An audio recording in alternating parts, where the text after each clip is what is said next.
wait till 6 and then we'll get started.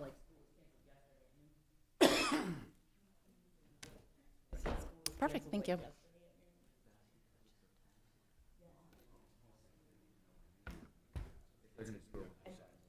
Yes, what actually down here they are under my shoes. All right, so I think we're ready to get started.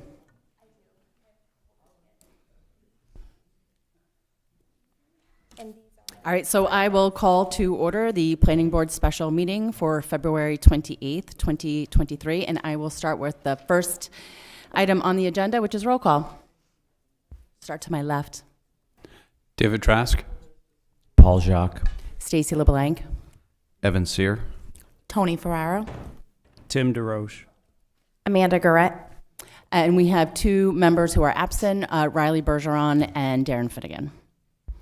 So the next item on the agenda are the meeting minutes. So we will, on March 14th, review and approve not only today's meeting minutes, but also the ones for February 14th. And the third item on the agenda is the workshop. And so I will actually leave it up to staff to read the order and the resolve, but to that end, I will provide the planning board with a high-level overview. So City Council has come to us and they have asked us to review and make a recommendation on two items. And the first item is the removal of the income standard within the ag zone. And that is ag zone that is outside of the Lake Auburn watershed. And then the second item that we are to review and make a recommendation on is the elimination of the strip zone limitation. So I will hand it over to staff. Thank you. So tonight's a workshop. We felt like it would be a good opportunity to review kind of the work that we've done so far. And from there, turn it back over to the planning board to ask how you would like to direct us moving forward. So we have an upcoming public hearing that the council has requested an answer to the question whether or not to remove the income standard and strip zoning limitations. And they've set that deadline for March 20th. And so that is quick approaching. And so from this workshop, we have made a kind of a conservation values map from that conservation value matrix that we went over at one of those maybe the last planning board meeting where we went over this topic. We also administered a survey as part of this process that the planning board requested. That survey was out for, that survey was out from the 26th of January to February 10th. We got 336 responses to that survey. And all of those answers, the whole survey is available on the planning board website. So that is a really great opportunity to see what people are saying and what residents' priorities are and feelings are about this really important conversation that we're having. So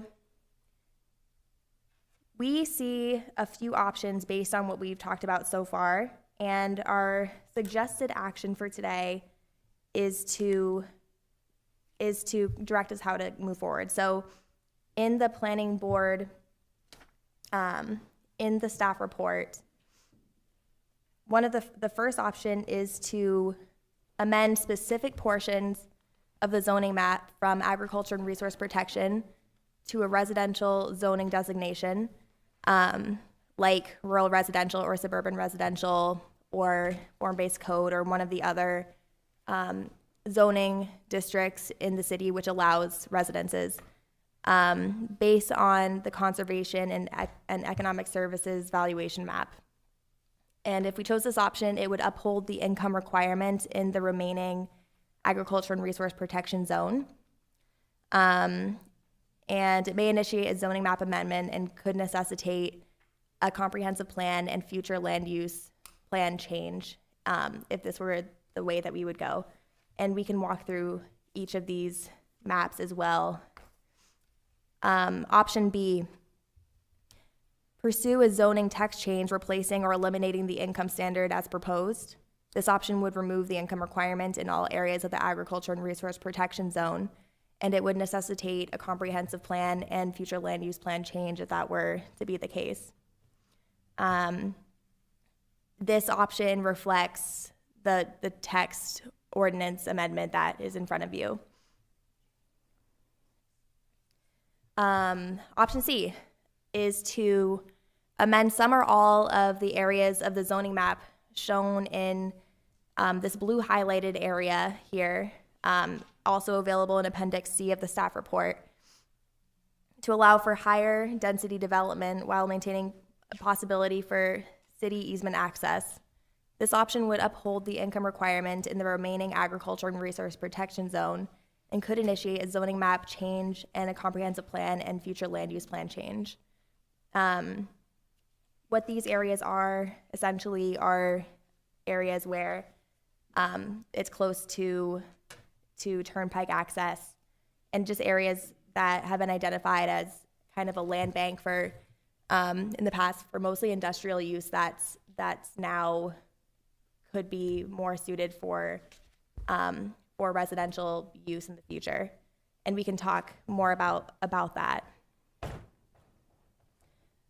Another option is to allow one residential home on existing lots in the agriculture and resource protection zone.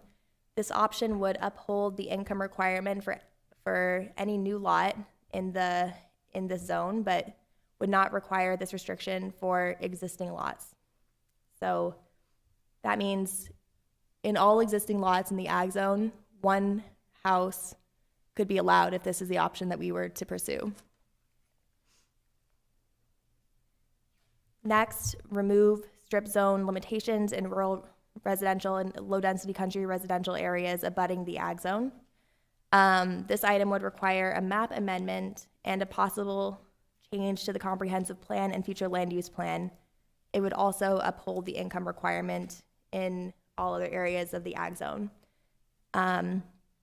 So what we've understood this to mean as part of the order from council to remove the strip zone limitations would be we're understanding it to extend, to have the strip zone extend back either further than that 450-foot buffer from the center of the road or to the back lot line. This little rendering is what that looks like if it goes to the back of the lot line. If this here is rural residential zoning existing, and if that was pushed back to the back of each of the lot lines, this is what this particular part of the city could be zoned like. And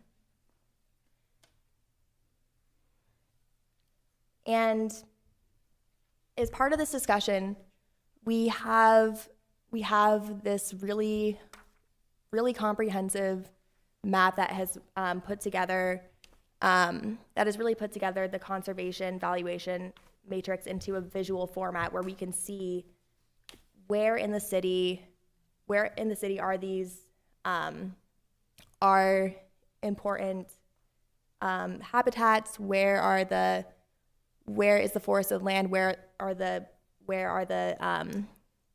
prime soils, and all of this was put together into a priority heat map where the darker red shows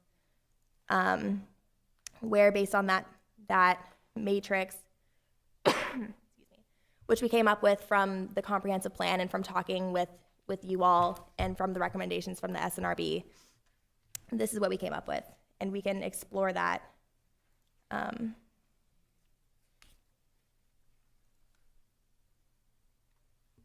And if I could just add that this discussion is really about all ag resource protection zone lands outside of the Lake Auburn watershed. We've completely ignored the land within the watershed, and that's a separate discussion from council.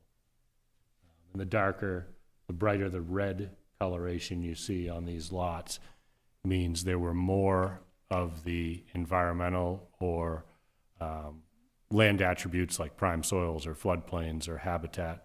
There were more of those attributes layered on top of each other on the lots that have the red coloration than the lighter coloration. But I want to show you too, this is a combination of all of these items. The heat map is compiling. If I turn off the heat map and turn on just so we can see, so you can see what is available, we can look at open space. We turn on that layer. We can turn on conservation easements, where are the existing. We can turn on tax use programs like tree growth, to show where people are already utilizing these kinds of conservation initiatives. We can turn on land cover, but that covers up a lot of it, so I have left this out. Turn on cropland. If you go further down, you can turn on, for environmental values, you can turn on aquifers, you can turn on flood zones.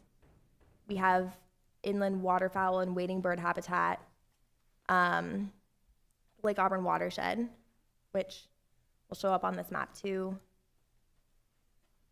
Prime soils, shoreland zoning, soils of statewide importance, wetlands, and conversely, you can also look at where might make the most sense from a service and from a city services and perspective to consider future development. Where is the growth area of the city? It's all identified here. You can look at the 1 mile radius or the 1 mile buffer from the growth areas. We have land banks, which were those blue areas that I spoke about not too long ago. Traditional village cores that the comp plan supports growing outwards from. So this is a lot of information here, and what we've done is essentially turned that into that heat map to show how much of each of these values are available on each of the parcels.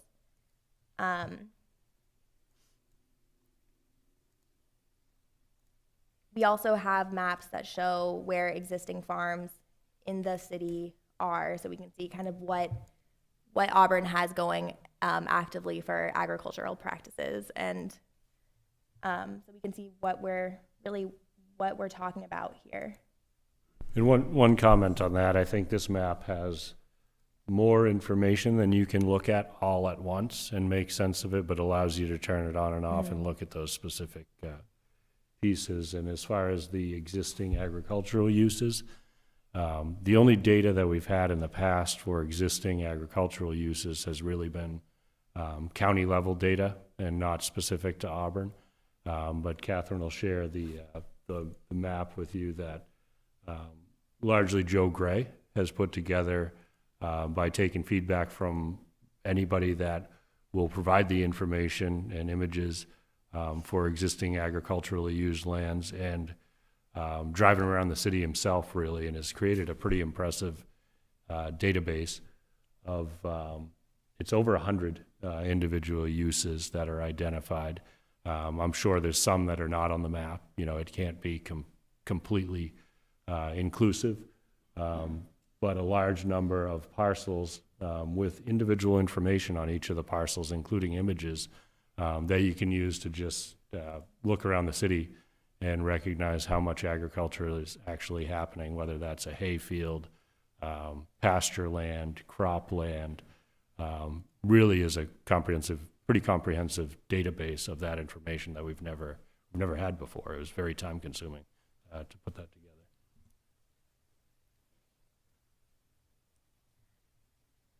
And all of these are available to look around. And I will, these presentations aren't on the website yet, but we will put those there so people can scroll through and see and really just take your time and explore this, because there is a lot of information here. at your leisure, but. Yep. So we can see right here, there's a hay crop.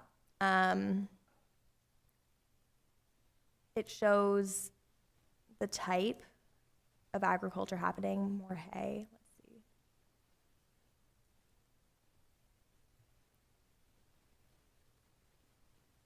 And many of them have an image, and those images tied to that point are actual images of that parcel, so you can really look at a lot of land.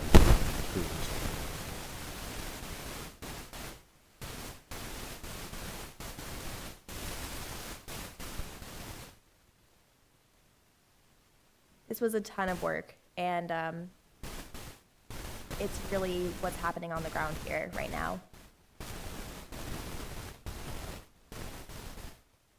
So not that we'll go through all of them tonight, but we wanted to make sure you and the public know that's available, and you can use that to help look at what's actually happening for agriculture.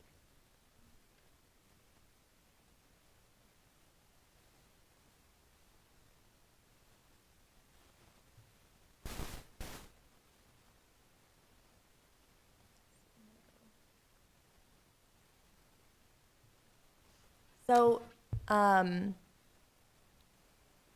I think if the board wants to discuss or has questions, this is maybe a good opportunity to look at any of these items deeper, or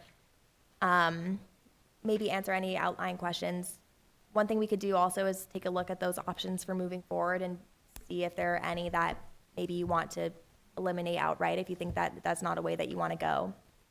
And you can do any combination of these things.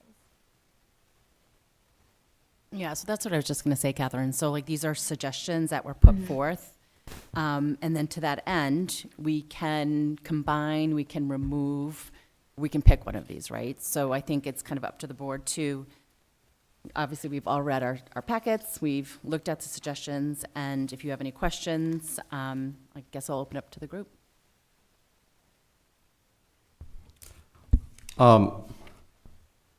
Yeah, I'd be open to discussing, I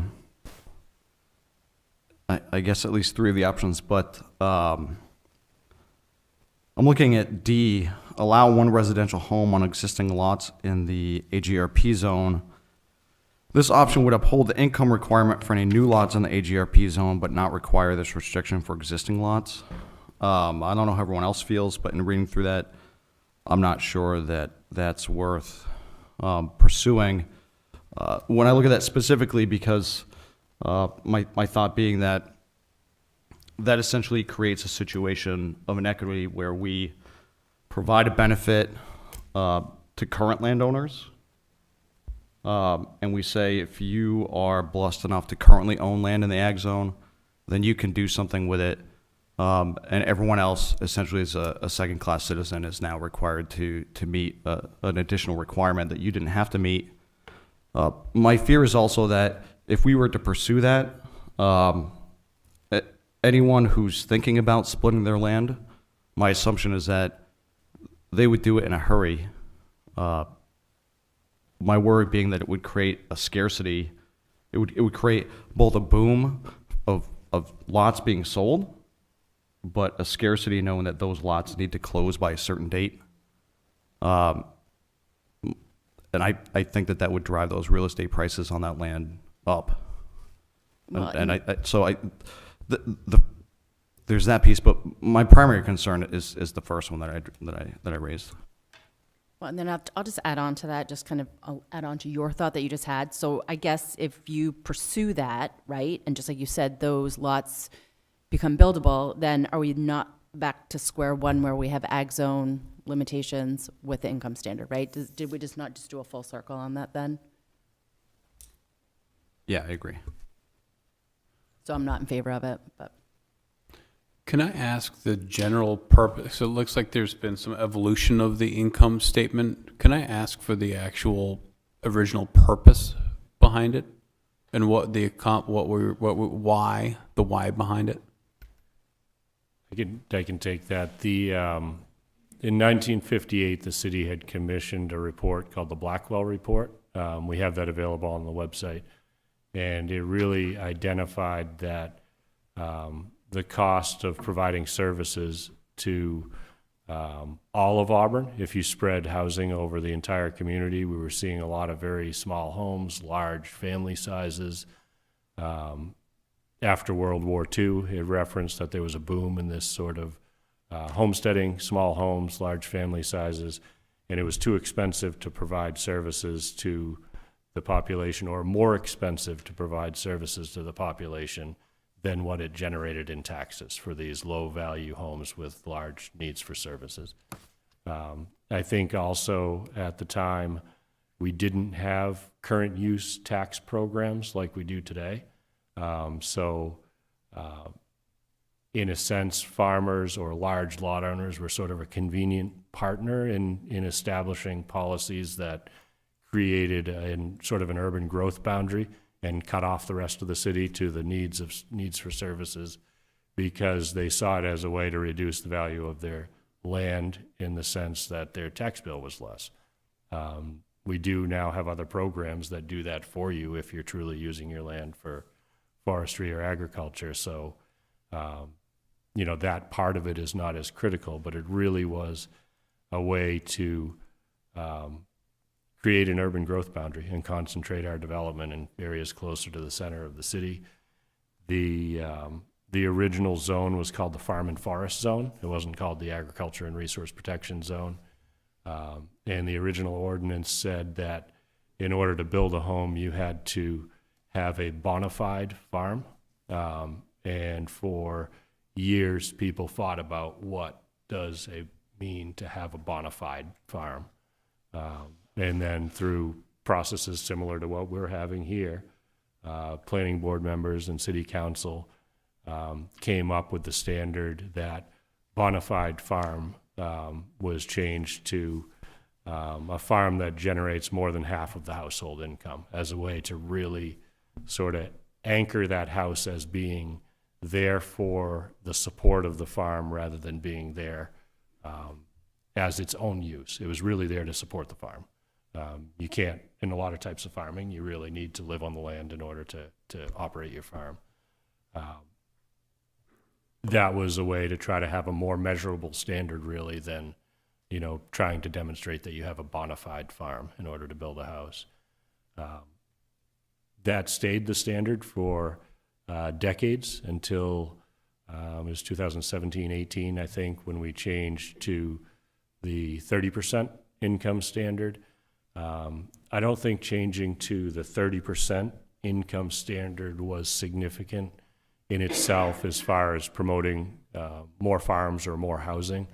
What I think was significant about that is, from an equity standpoint, they also added that it's either 30% of your household income or 30% of the median income for Auburn.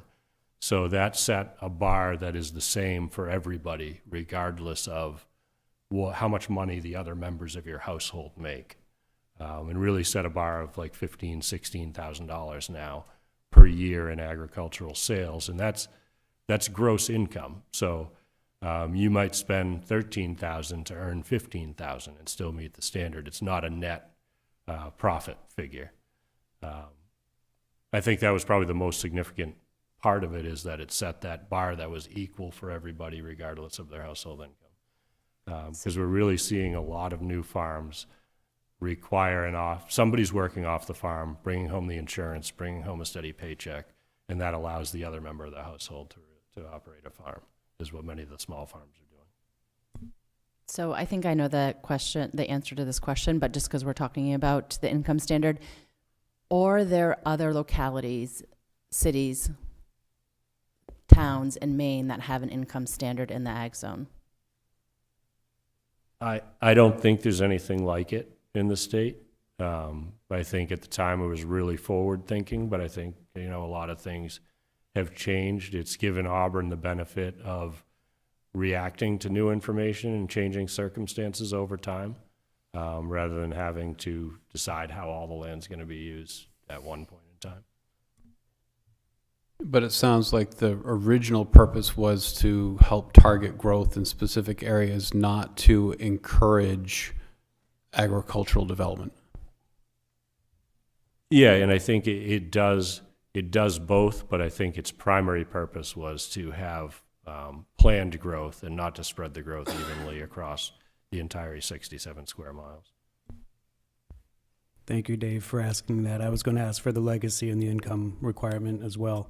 So just to briefly clarify, it's about an 80-year-old idea that was to remain fiscally responsible for the municipality. Is that pretty much correct?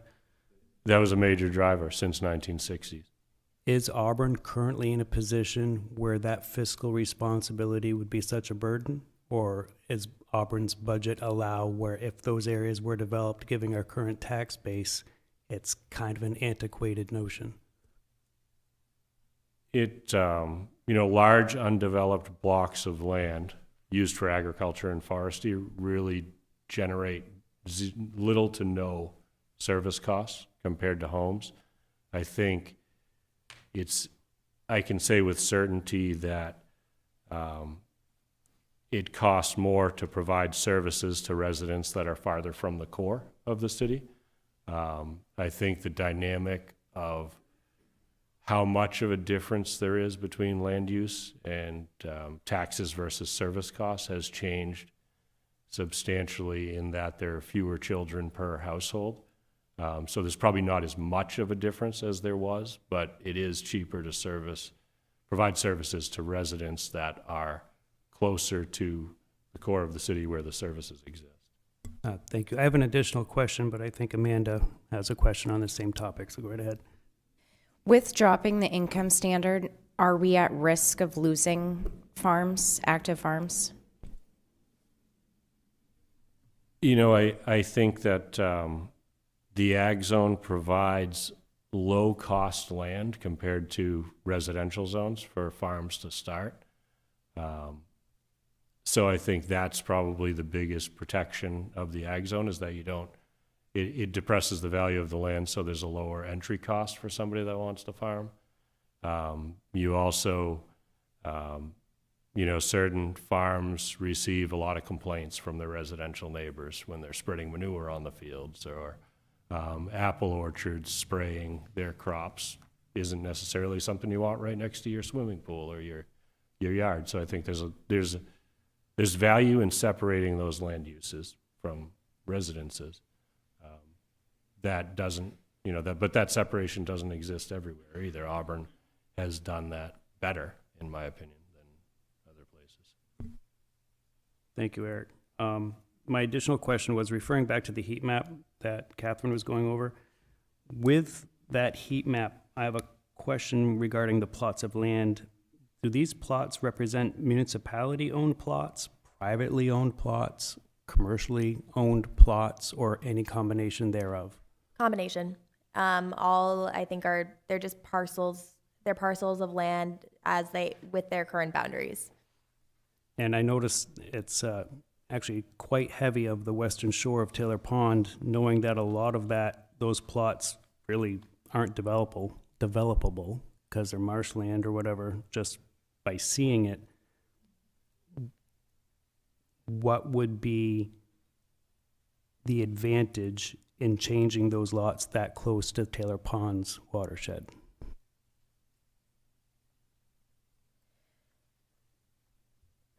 I think that's something you as a board have to wrestle with.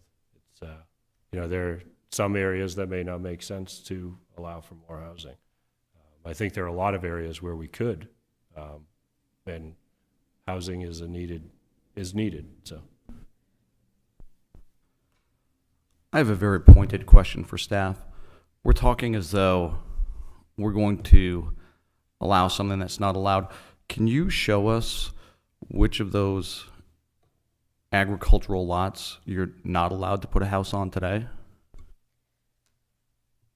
You can put a house, if the septic allows it, I think you can put a house on virtually all of them. You just need to meet the income. You just need to have it be accessory to a farm. And is that your question? Yeah. Okay. I just want to make it clear that we're talking about an allowed use. Yes, it is an allowed use. It's a currently allowed use. Mm-hmm. The question really is about the income standard,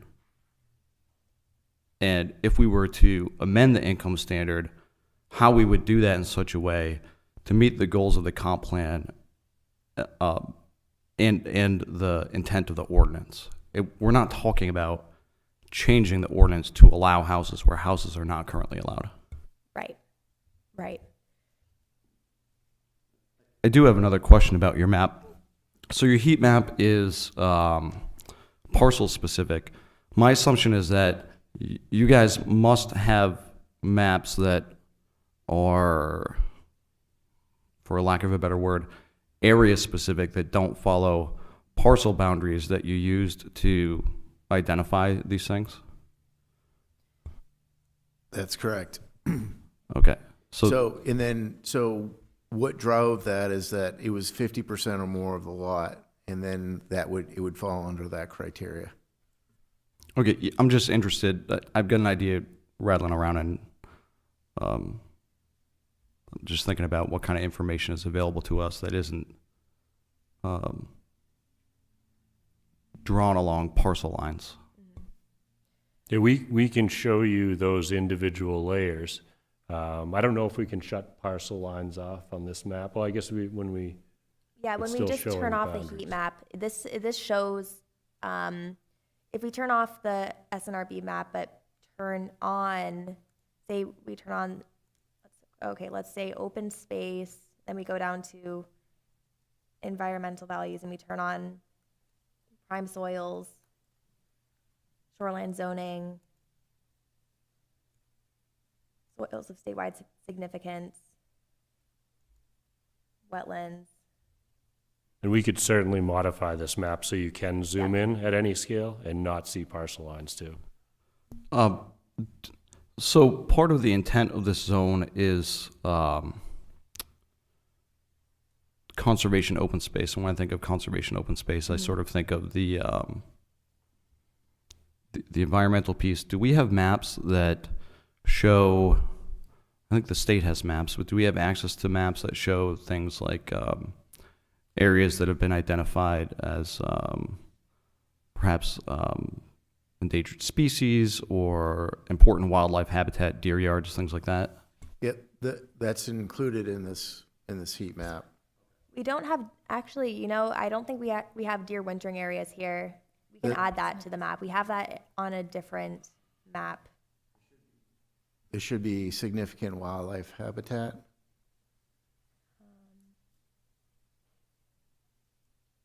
We have inland waterfowl and wading bird. Yeah, those wintering areas will come from that same map, but I don't specifically see that layer on here.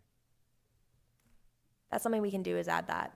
And that is available on a different map that I can find too while we're here. Would that show where there's like open bow hunting within city limit? Bow hunting is open everywhere. There are restricted firearms districts, but bow hunting could be anywhere in the city, except for parks or posted land where it's specifically prohibited. So we're being asked to consider removal of the income statement by the city council. Do we have an understanding, at not having been privy to all the conversations and debate of the city council, but do we have the purpose behind what they're trying to achieve by having us remove that? Can someone speak to that? Yeah, I think that, part of it is the need for housing. If we just got rid of the income standard, then single families would be allowed throughout the ag zone on 10-acre lots. If nothing else changed, single families would be allowed without being connected to farms. I think that, and I don't think the council's laid out an exact reason, but some of the things that I've heard from individuals on the council is, an unfairness that somebody could own 10 acres or 100 acres or 300 acres in the southern half of Maine and not be able to build a house. It's more of a property rights, an issue that it's too restrictive to private property rights. And I think the council resolve that was issued initially, it puts some of those thoughts together so you can see maybe what the thought process was a little bit behind this.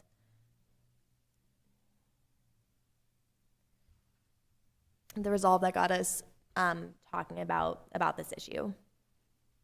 So can we just kind of foundationally have an understanding out there that, so there's the ag zone, right?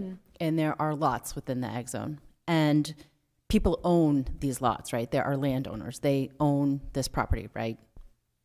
I'm Yeah, just I from would a assume so. foundational perspective, I'm just trying to make sure people understand that. So to that end, have you heard from anybody from a farming perspective that has come to you and said, with the removal of this income standard, it then allows me to elevate the business or change or pivot to do business within my lot that I own, right? I mean, have you heard anything from the actual landowners that said that they could do more with their land apart from building, like a residential? Yeah, if you have a farm, you can build housing for yourself and for farmhands if you need to house actual farm labor. One of the things that we heard through the discussion for the Crossroads study and previous ag studies from a farm operator that operates farms in multiple communities is one of the disadvantages is they can't borrow against the land as easily as they can if residences were allowed. So they don't have that equity if they have a bad year or they need a major capital improvement. They can't go out and borrow as much money against their land for that. Okay. I think more often when it comes to somebody trying to grow a farm, it's that there's a lot for sale. It's in a beautiful rural setting. They call up, they find out they can't build a house there unless it's connected to farming. And then they start trying to think of, well, what could I do for farming to get around that standard? I think that's more common than, there's a lot of flexibility. If it's a farm generating income and they need help, they can build housing for their farm help. And I want to add that just this year we have had new farmers who are in earnest starting a farm who have expressed that having this income requirement and having this lower value land is what is allowing them to come start their small farm in Auburn. It is a really hard thing to start if you're really trying to farm and make it as new farmers. And just this year we have an example of the ag zone being used for this. I guess I'd have two questions, and one would be to piggyback off of Stacy's comment. I think it's important in looking at the survey results.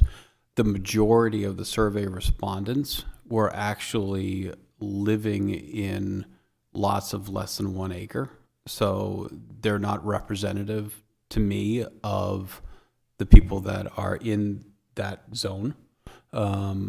But also with regard to the changing of the income area, if we drop the income area, does that necessarily mean that their ability to have less expensive land to start a farm would be modified? Or are they two different concepts? I was thinking the same thing. I think that the only reason that the ag land, so the assessed values are based on market value. So really they're based on what the market is willing to pay for land that has different restrictions.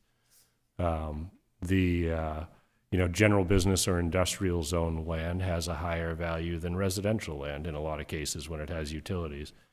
The ag zone restriction strips the residential value from the land. So if we said tomorrow and the ordinance passed, there's no longer a restriction to be connected to the farm and every 10 acres can be used for a house lot, it would absolutely grow in value. It would have similar values to residential land at that point, both for tax purposes and for somebody trying to acquire the land. People would be willing to pay more for it if they knew they could build a house. What about the people that have those larger lots, like over 10, that are in tree growth, and they have those tax breaks? And so what happens do they still have tax breaks if they don't want to build residential? Yeah, they could stay in the program, and the tax reduction that the program provides would be the same. It would keep their taxable value the same. There would be a larger increment in value between the market value of that land if it came out of the program and what they're paying in taxes. But they would still have the tax break available. And what if, how long does it take to come out of tree growth? Like, can they just all of a sudden just build a house if they've been in tree growth for 20 years? Yeah. They would need to, I think, pay a certain amount of back taxes of what they avoided, but like they would need to pay a penalty. But I think essentially, yeah, they could remove themselves from it. You could remove a portion or all of it, and you would have to pay back some of the taxes that you avoided by being in the program. And is there a time frame for that? Like, They could choose to do it at any time. I think it goes back as far as 5 years, a percentage of the taxes that you avoided. We could get you the exact numbers, but the penalty is simply paying back a portion of the taxes that you avoided. So it's still potentially worthwhile for having been in the program. You delayed that expense, and you avoided some of it. Yeah, so I'm kind of along the same lines that we're talking about right now, but so one, we already discussed item D, right? And I think potentially there was some consensus that we didn't necessarily, this was one of our favorite ones. And now we're discussing the removal of the income standard in general, and that really aligns with item C. But to that end, item A has changing the zoning in ag land, right? So it's keeping the income standard, but yet it's then changing the zone designation to rural, residential, suburban, and the T4.2. So what does that look like if you keep the income standard, but then you change the zone? And it's just in certain areas, right? Yep. I think the idea behind that is recognizing the reasons that over the past 70 years or so, Auburn has valued having the ag zone and looking at the comprehensive plan and seeing what are the reasons that we have this agriculture and resource protection zone. What are the values that the city has over this time identified as being something that we want to continue and support for Auburn, and realizing maybe that it's possible that not all of the land, the 40% of Auburn's land area, which is agricultural, not all of it might serve those purposes. So there might be some land that's zoned ag that maybe doesn't have these features that we've identified in the comprehensive plan as being ones that we want to protect.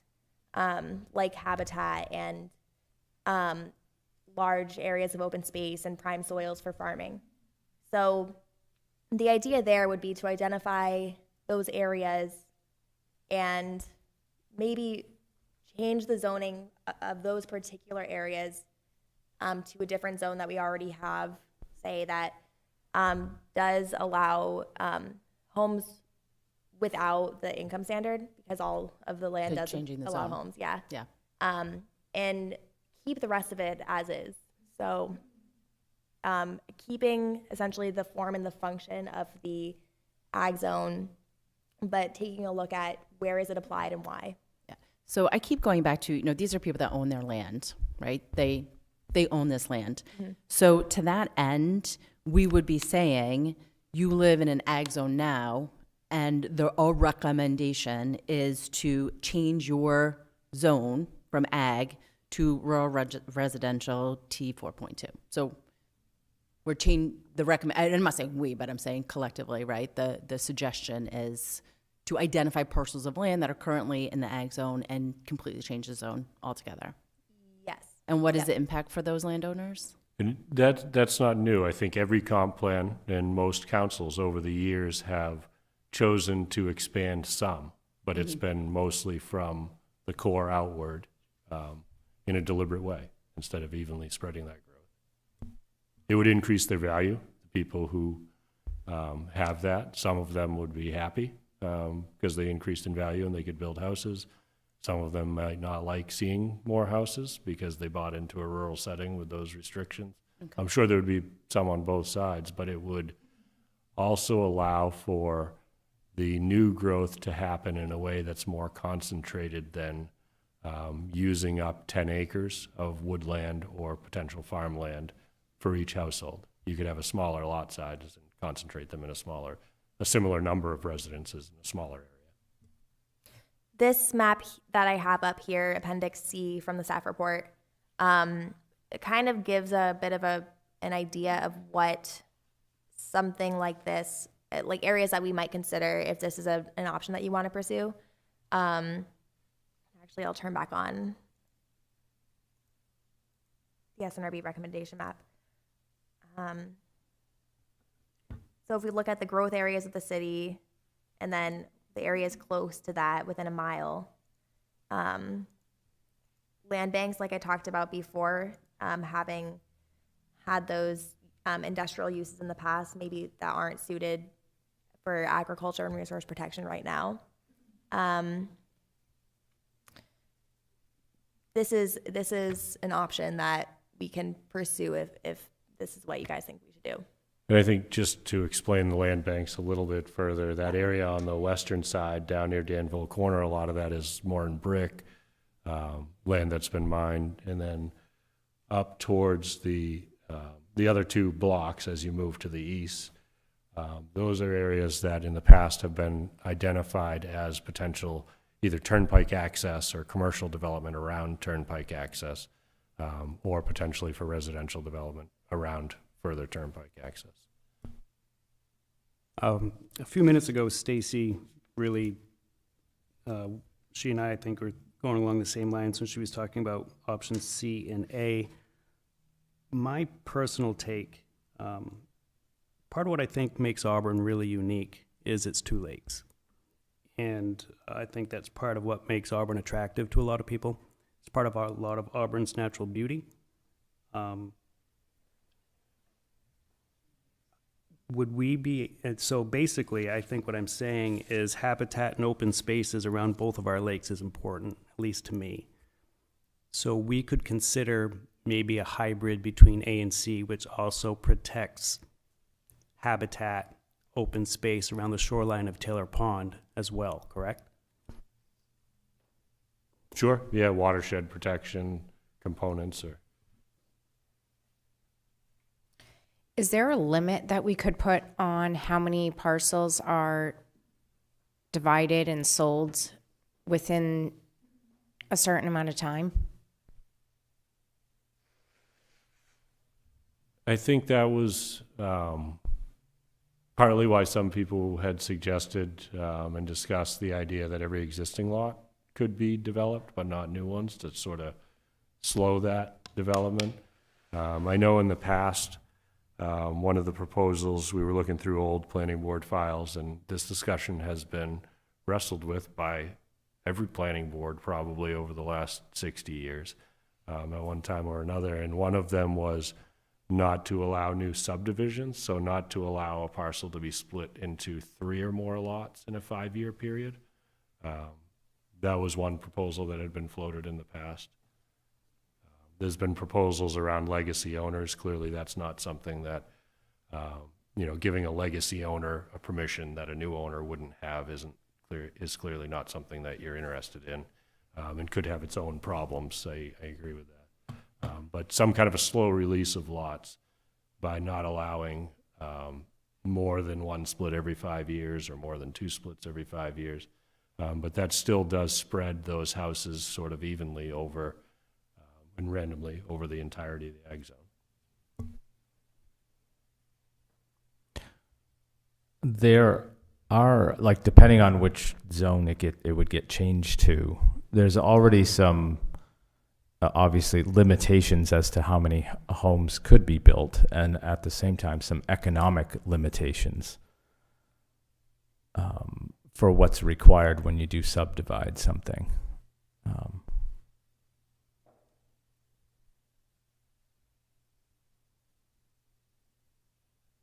That could probably slow that growth in the first place. construction of new roads and infrastructure is expensive, so that would certainly Exactly. prevent some of the developments from happening. Then there's the individual private landowner as well. You know, it's the decision of the landowner, right? It's the individual that lives there that would limit that development as well.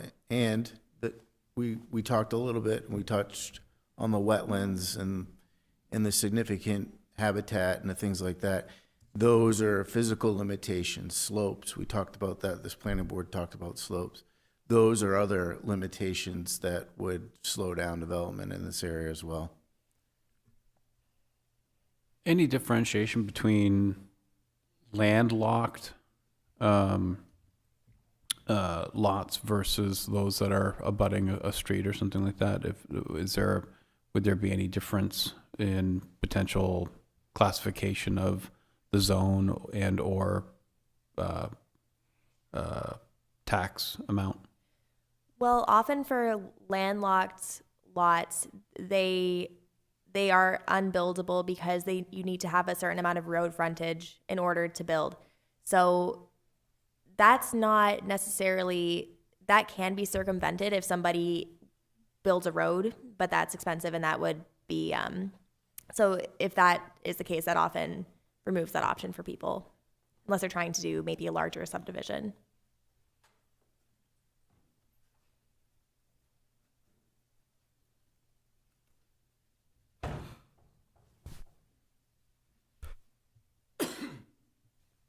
I'm going to weigh in here. I think there's some merit to option A, and the idea that it gets at the concept of identifying where there should be growth close to areas where there's already high density.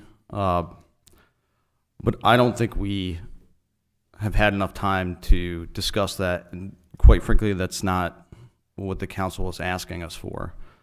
I would certainly be interested in pursuing that idea. Perhaps even setting area aside that we designate to look at that, to do so, and sort of avoid making changes in those areas. But I think that that's an additional process beyond the scope of what we're doing here. So I like that option is there. I think it gives us, I personally think it gives me food for thought, but I think it's well beyond the scope of what we're looking at. Out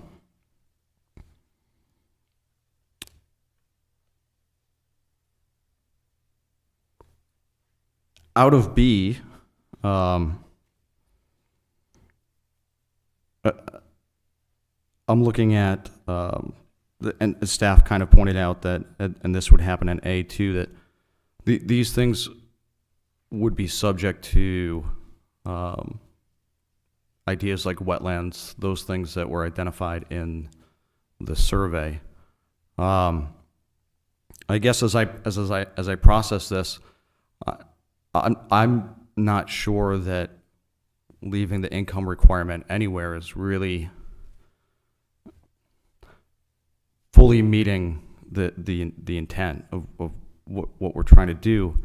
But I also think there needs to be some protections, and I guess the reason I asked about the maps earlier is because we utilize a Lake Auburn watershed overlay district. That overlay district's been very successful in the past in protecting the lake.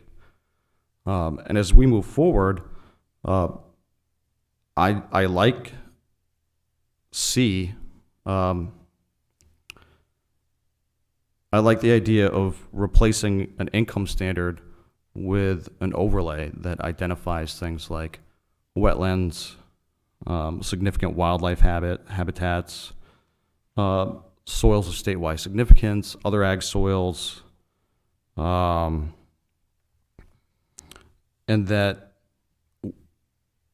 I like the idea of imposing an overlay and saying that perhaps you don't have an income standard, but regardless, you cannot build on these areas. Part of what we're trying to do is maintain conservation open space, right? within that too, as I process, there were questions earlier about what would that do to farming. And I think we certainly wouldn't want a farm or area that's used for conservation open space now or for forestry and agriculture to be sold for house lots right away. I'm just throwing this out as a brainstorm, the idea that there'd be a prohibition on building homes on that land with some sort of moratorium. I would think a 5-year minimum at least. The idea that, you know, if this is land that's being used for farming or agriculture or is enrolled in forestry, is enrolled in conservation open space, that sure, things do change. Perhaps you can build a house, but you can't speculate your land and just pull it out and sell it and subdivide it for houses. I just want to ask a question, because I think I can see you have a list, and I don't want to lose your prohibition and a moratorium for the 5 year. Can you elaborate? I just want you to elaborate on that before we move on to the next thing. Well, I think it would be What a would it shame. look like? I think it would be a shame if all of a sudden, you know, we said you can build your house, one house per 10 acres, and someone said, great, I've got 50 acres with enough frontage to be able to create 10 lots, and I've taken advantage of the tax program and the forestry and agriculture program for the last 20 years, but now I can cash in because I can land speculate.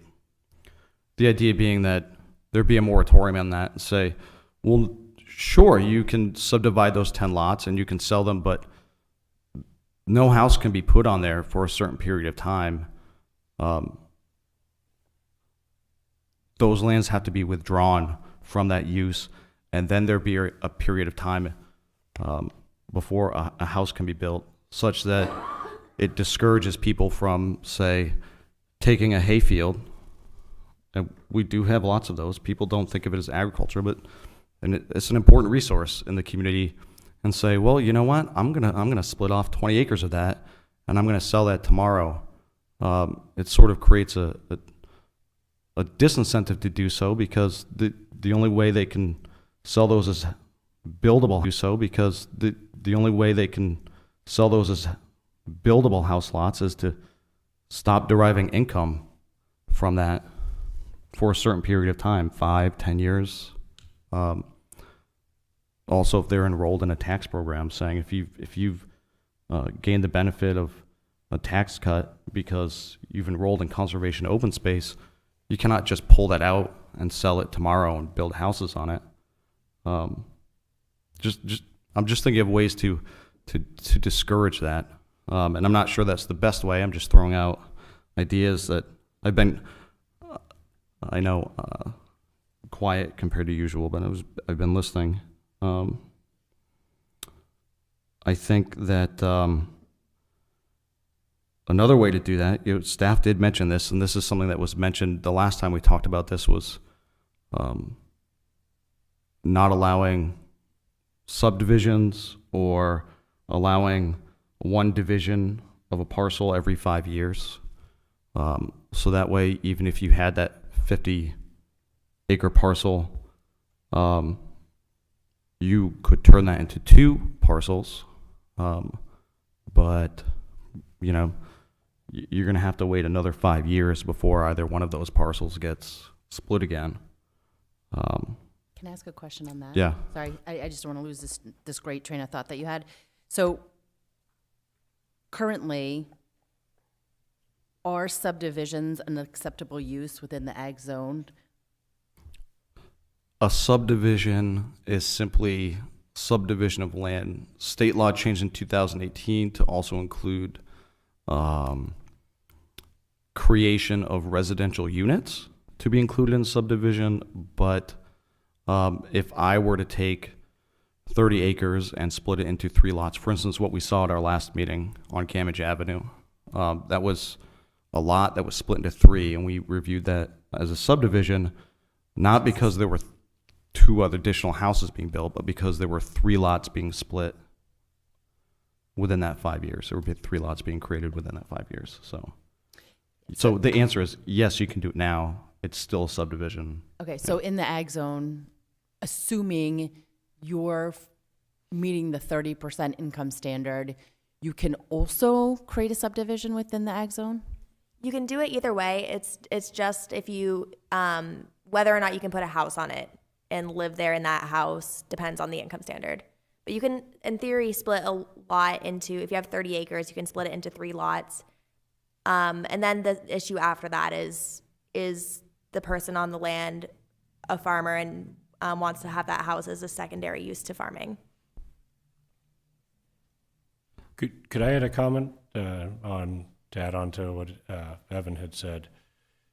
There could be some kind of a hybrid between those two that you mentioned, that if you decided there was an area that was appropriate for more housing and decided there was no longer an income standard in that area, you could also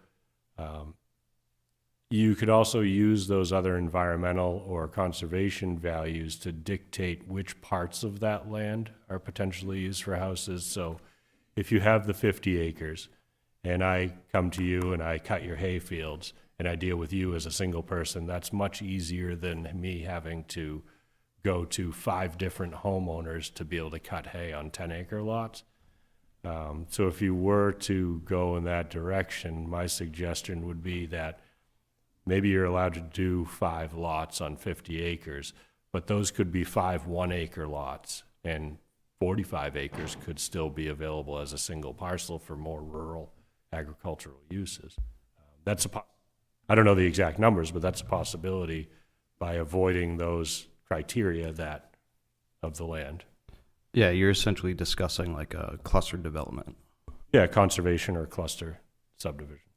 Yeah, I guess to add a little bit to that too, I always worry about sprawl. I think that's our biggest challenge here. I think that's as planning board or as, professional planners, we worry about that and how that affects the services of our community. And I think that it's, the whole idea about an overlay, I think that's genius. And I think we could apply that with a lot of the mapping that we already did here. And I think that's a task that I think we have the skill set to do right now. But I worry about the 10-acre minimum, and I worry about sprawl. So, and how that is challenging. I'm just going to challenge the board to think about that. I think that is an important piece of this discussion here, and how that's going to affect your community in the long run. Can you elaborate further on that? So, kind of double down on it. Yeah, so, if we create these, we go through this process and we can say, okay, you can split off a lot and you can build a home because it meets the criteria that's in the overlay zone. And now we're in the ag zone. Now we're going to create another lot that's 10 acres in size. That's the minimum lot size. We're going to take up a lot of land area for one home. If we think about assessed values in general, if we talk about the economics of all this and the driver of some of the items that maybe the council is after in terms of driving revenue and fairness and things like that, in terms of taxes paid, they're only going to be assessed on those first 2 acres in terms of a buildable lot. The remainder is going to be still assessed at the ag zone. So I would think about, if we're going to do the overlay idea, and again, I'll say it again, I think it's a great idea, and we're really applying some planning principles to this. I think we think about that additional lot as something that is potentially smaller. As if we make a recommendation, if the board makes a recommendation to the council, that lot should be considered as a small lot. Just put things in perspective. Subsurface wastewater law, we're outside the watershed, right? It allows a half-acre lot. So we're talking about most of these areas that we're talking about here is going to be supplied by a private well and a private, septic system. And the requirement is a half-acre lot under the state law. So just keep some of that in mind. I think that it's an important thing to think about. But if we create these 10-acre lots scattered all about, we're creating a sprawl that looks like other cities that Auburn has avoided for the last 80 years. It's just, I don't know. And it gets back to what Eric was saying about trying to have cluster developments in specific areas. It avoids that sprawl piece. And so I had only two more ideas as I was listening. We talked about frontage and whether or not a lot can be built, and the idea is you can build an internal road. It's worth noting that the frontage in the ag zone is actually smaller than the frontage in the next less restrictive zone, and that it would make sense to possibly increase the road frontage in the ag zone to 300 feet. That creates a situation where you would have 4 lots instead of 5 in a given area.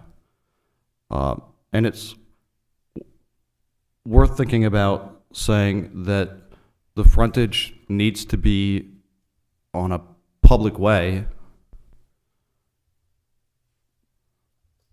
We could possibly say it could be on a private way, but I think if we were going to say that, we would want to say that that private way needs to be built to city standard, because as Catherine was saying, what prohibits most people from doing that is building the road. However, as expensive as it is to build a private road, it's still cheaper to build a private road that gets you to the internal lots than it is to build a private road to public spec. A public spec road is quite expensive. So to me, I think part of the way to protect those internal lots is to either say that that frontage is not road frontage, it's road frontage on a public way. If we think that it shouldn't be as restrictive of that, as that at least impose that that way be built to the standards of a public way.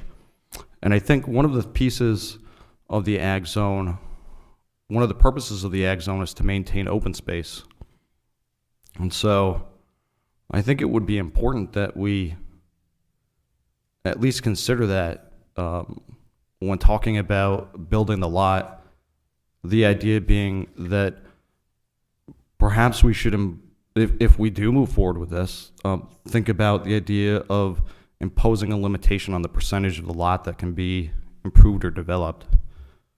That is to say, you know, when you come to build your house on that 10-acre lot, you can't improve more than, say, 20%. I mean, a two-acre yard is pretty substantial. Maybe 30%. 3-acre yard is quite substantial. But that be the envelope of development on the lot.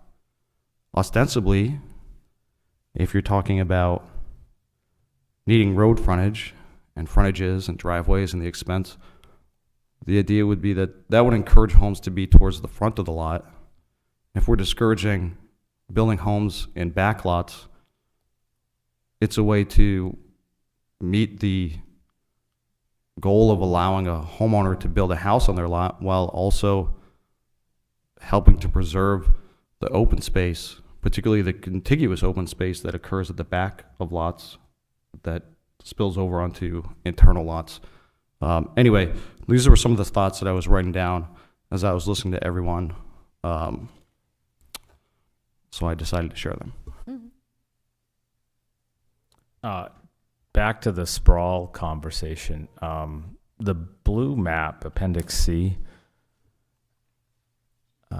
I think that would accomplish some of that, where you're actually putting the development in a very specific place.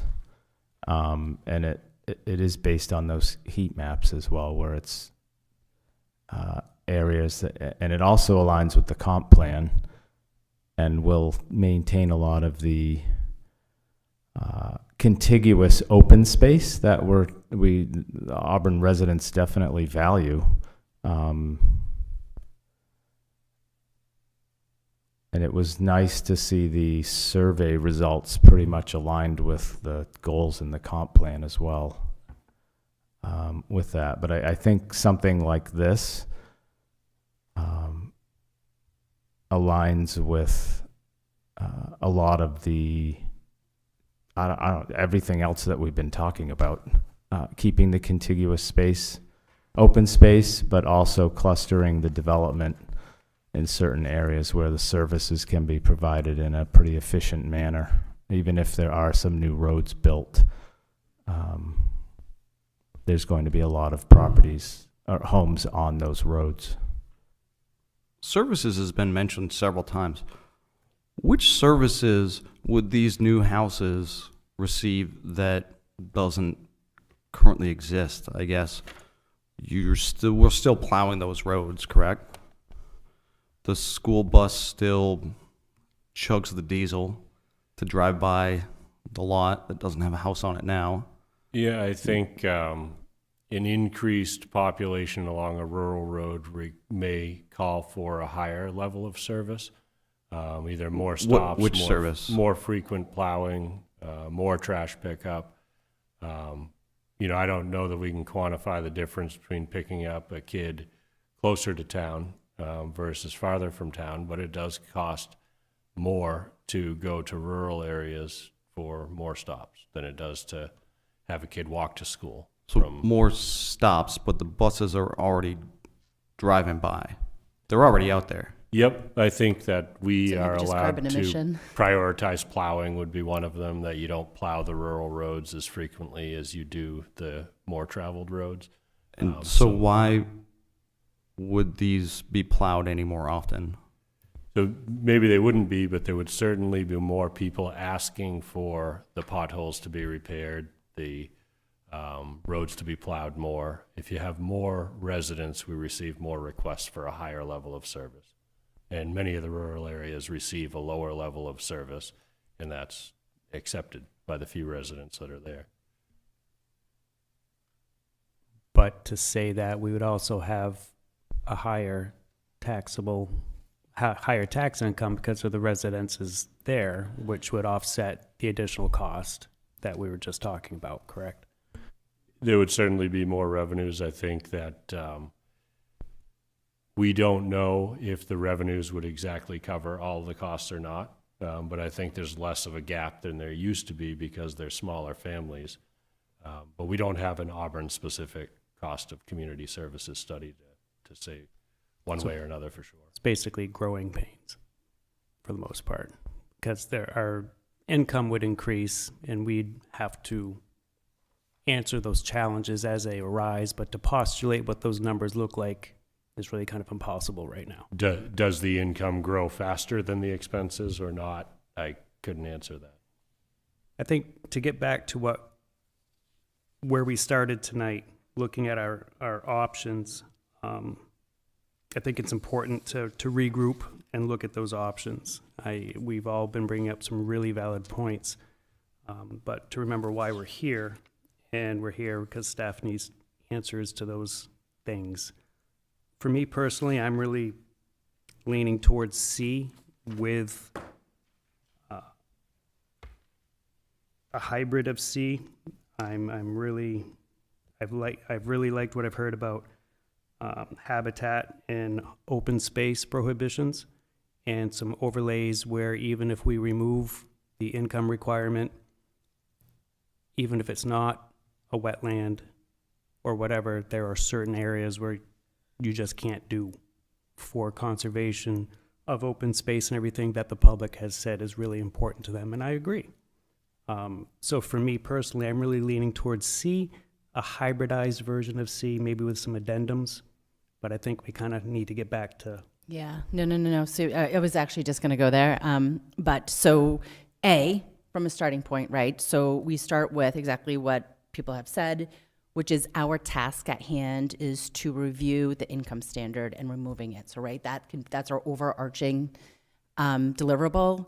And then after that, if we have other recommendations that we are going to move forward on, which I think a lot of us do, like that conservation overlay that Evan had said, we can then, I'm thinking an outline, right? We're going to either have a favorable recommendation to remove the income standard, but then with that, other considerations that we're going to bring forth to City Council would be item A, conservation overlay, item B, I'm not in favor of the 5-year minimum, but, but other kind of suggestions that people provided. So to that end, any strong opposition to the removal or making a recommendation back to City Council of removing the income standard? Let me clarify real quick. With Riley and Darren's absence, Amanda and I are voting members tonight, correct? This is just a workshop. Just a Yep. workshop. Thank Yep. you. So we're just providing you with our thoughts and recommendations, Yeah. right? From No workshop. official votes tonight, Yeah, so. okay.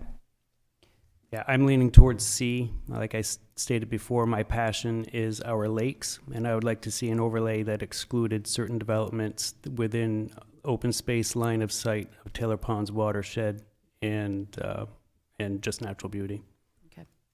So I think we're in agreement that folks are feeling favorable about removing the income standard.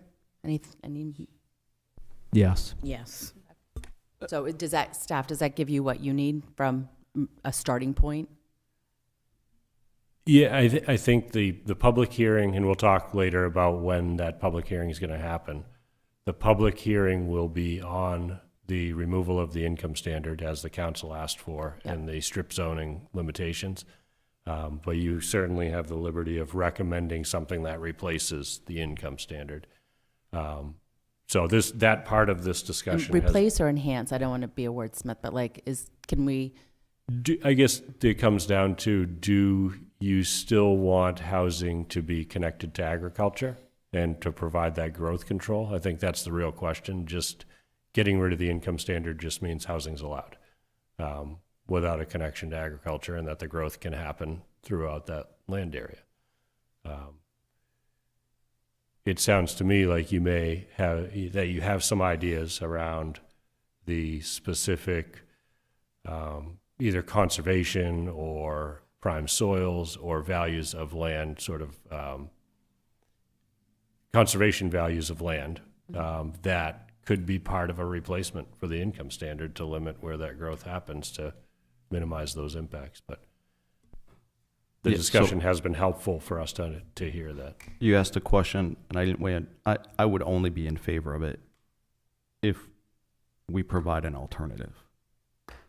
I would agree with that. I think for me, I'm listening I listened to John and his points about sprawl and trying to be targeted with acknowledging that the landowner should be able to do with the land what they want within certain, but being mindful of the impact that it might have on services and everything else, and trying to do it in a clustered way that would be in line with the comp plan. And I think that we can potentially figure out how to do that. I know we spent a lot of time, certainly I'm sure the staff spent a lot of time on the survey and getting the responses to it. I haven't spent, it hasn't influenced, the survey results for me, just for comment, has not influenced me one way or the other. But I certainly think that I'm in agreement with Evan with regard to, if we were to say yes, we want to get rid of it, it's with these caveats, these additions. Okay. Now, I guess my question back to staff would be, if that was our recommendation, does the council have to actually act on that, or can they say, well, we've said no to one, and we're gonna just take a part of that, which is they said no to the income, and we're gonna ignore the other part of their recommendation? So the council will listen to your recommendation, but it is just that, a recommendation. You could say no, by no means should we ever eliminate the income standard, and they could still eliminate the income standard. So it really is a recommendation. But I think if you're providing an alternative that meets some of the goals, it would have a fair amount of weight too. I think you can also suggest like adding on to any kind of, or continuing a kind of process with which you replace that, if that's what you wanted to do. I think there's a lot here, and it could take time. I think unless you're able, we tonight are able to come up with an exact map or very specific criteria that you want to define certain boundaries of where we grow, then probably at the public hearing near the end of this month, most likely, then we wouldn't be able to fully recommend an exact map to go forward to council. You'd have to describe it at that point. But if you had specific elements around the growth areas or resources that you told us you wanted mapped in preparation for the public hearing, we'd have to have that ready 14 days before the public hearing when the notices go out. That would be the only way we could fully include everything that might be part of your recommendation.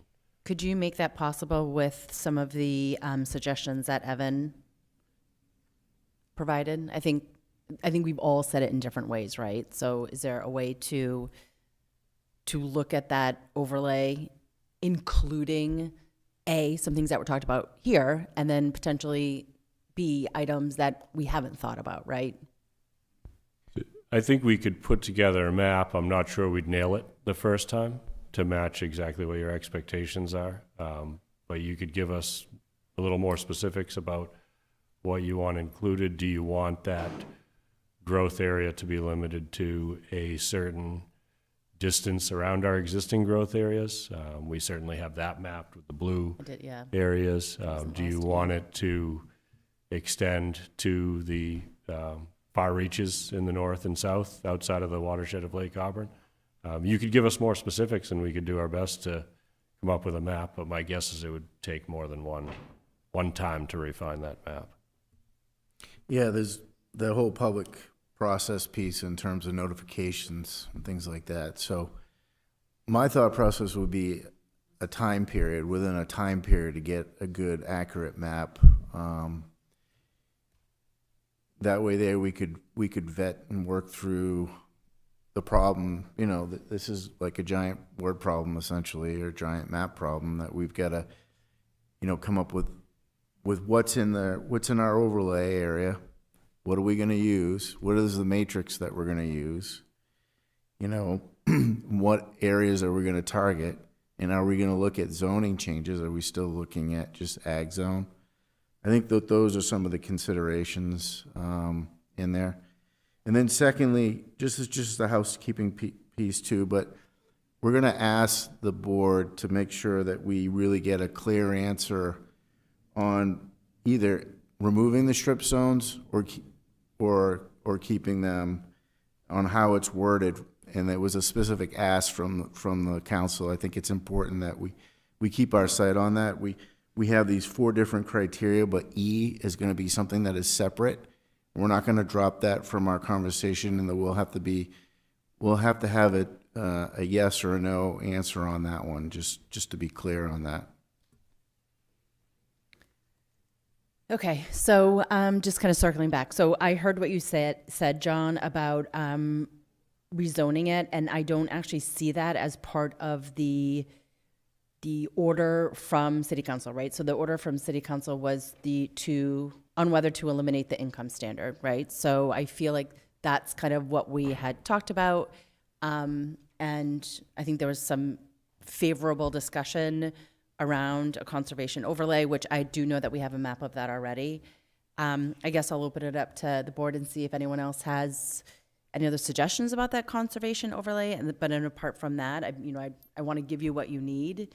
But if we're specifically not giving it, I guess I would ask that you ask more directly on how we can help you, because like I said, like we've given some suggestions, and because this is a workshop, we might not be really always identifying all of them, and we would ask that you help us to help identify the things that we haven't. And I think that doesn't need to be 100% fully formed and final when you make your recommendation, if we're able to express the intent of it as an alternative. But if we could get enough specifics tonight, we could try to have a map. I guess, do you want us to prepare a map that would, a few things that I've heard from different board members, the idea of growing closer to our core, Are you thinking of eliminating the income standard throughout the ag zone or only within a certain distance of the core? You know, we did the blue map of a mile, but it could be any distance. I think that would be a key question if we were to come up with a map. That would be part of the What do you guys think? recommendation. I think Right. across the board. I agree. I agree. Okay. And then I've heard the idea around, watershed protection. We're not talking about the Lake Auburn watershed, so I think it's easy for staff to just exclude that from the map. But is there the component around Taylor Pond that would be excluded from the existing ag zone around Taylor Pond? Is there some or all of that that you would not want to be shown as having no more income standard? Is that in the Lake Auburn watershed? No, but No, it does it's not. abut it in some areas. So it's the same general area, but to the west and south of the Lake Auburn water. I guess I Does would ask Taylor the Pond board- have its own watershed identified? It does, Map. yeah. And we have specific regulations around phosphorus control in the Taylor Pond watershed as well. Not quite as stringent in some regards as Lake Auburn, but it Is does have. that on the map up there, Catherine? I don't. is there Not a way this to- one, but I'm gonna pull it up on Okay. our other map so you can see it.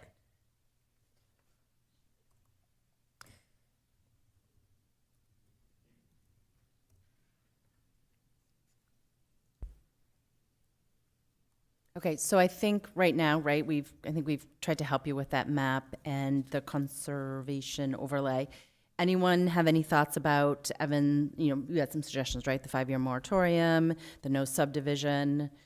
I did like your idea about increasing the road frontage to align with city standards. I'm all about conformity in that way. Any other thoughts on that? I totally agree with that, but I did, maybe not doing a 5-year minimum, but I did love the idea of like a percentage of a lot that can be developed. Like, I feel like putting a time on that would be a good idea. Like, anyway, so I like doing a percentage of the lot to be developed in maybe a certain amount of time. How does that incorporate? I guess I get that.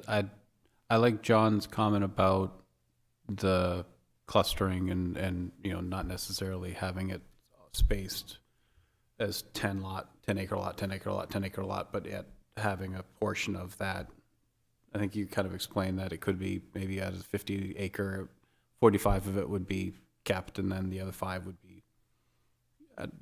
Can you expand on that just a little bit? I'm wondering how we could incorporate something like that along with the percentages. Yeah, I think the planning board chair was pretty clear on that. We're looking specifically right now on income standards alone. If we start getting into cluster development or a PUD process or a different zoning, that's a whole nother level of recommendation.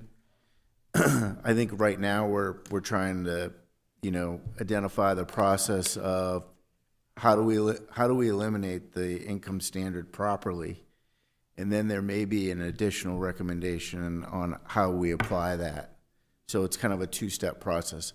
I just wanted you guys to think about that, and that could be really just a recommendation that you give back to council that, hey, here's what we put forward, but there may be a caveat to this, and we should look at this in the future. But here's your answer, council, and then this is what we should do in the future. We should continue to work this through, and maybe there's a time period. That's when I referenced the time period. Maybe there's a time period of 90 days, 120 days, a year to kind of work through that. Because some of the truth of the matter is some of this stuff, from a comprehensive plan stuff, if we look at map changes and things like that, we may have to modify the comprehensive plan, the future land use map on these specific areas if we're gonna, make some of these lots a little bit tighter than 10 acres if we're looking at specific ag zone areas. So that's kind of the big picture of that.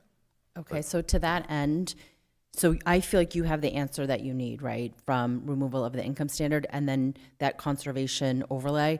From a procedural standpoint, and you're saying, right, then revisiting, how do we make that happen? Like, so revisiting any other suggestions, that 5-year moratorium, like, how do we then work on that? Does that have to be a order from city council, or is that something that we put as part of our recommendation? I think you certainly have the latitude of recommending what would replace the income standard, and that could be part of it. If you've chosen to grow in an area, to allow for more housing, but you still value the overall 10-acre density, 1 lot per 10-acre density, then you could concentrate that on the smaller lots, but still overall meet that on the, including the land that's not developed. And I'll use the 50-acre parcel as an example.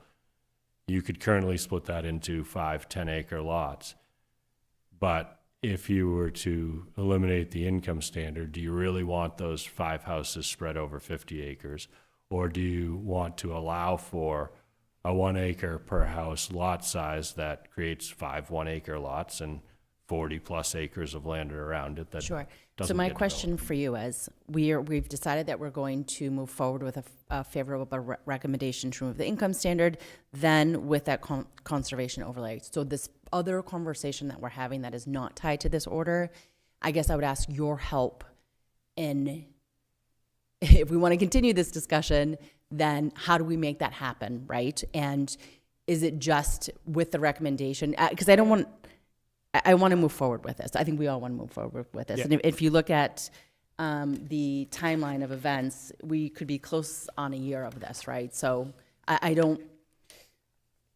It can be part of your recommendation. If you tell us which ones you want drafted so they can be part of the public hearing next month, we can do that.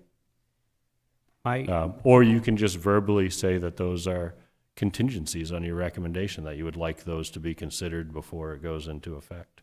There are so many loose ends here that are being exposed. I And the digger agree. we deep, and the more we talk about it, there's more and more and more.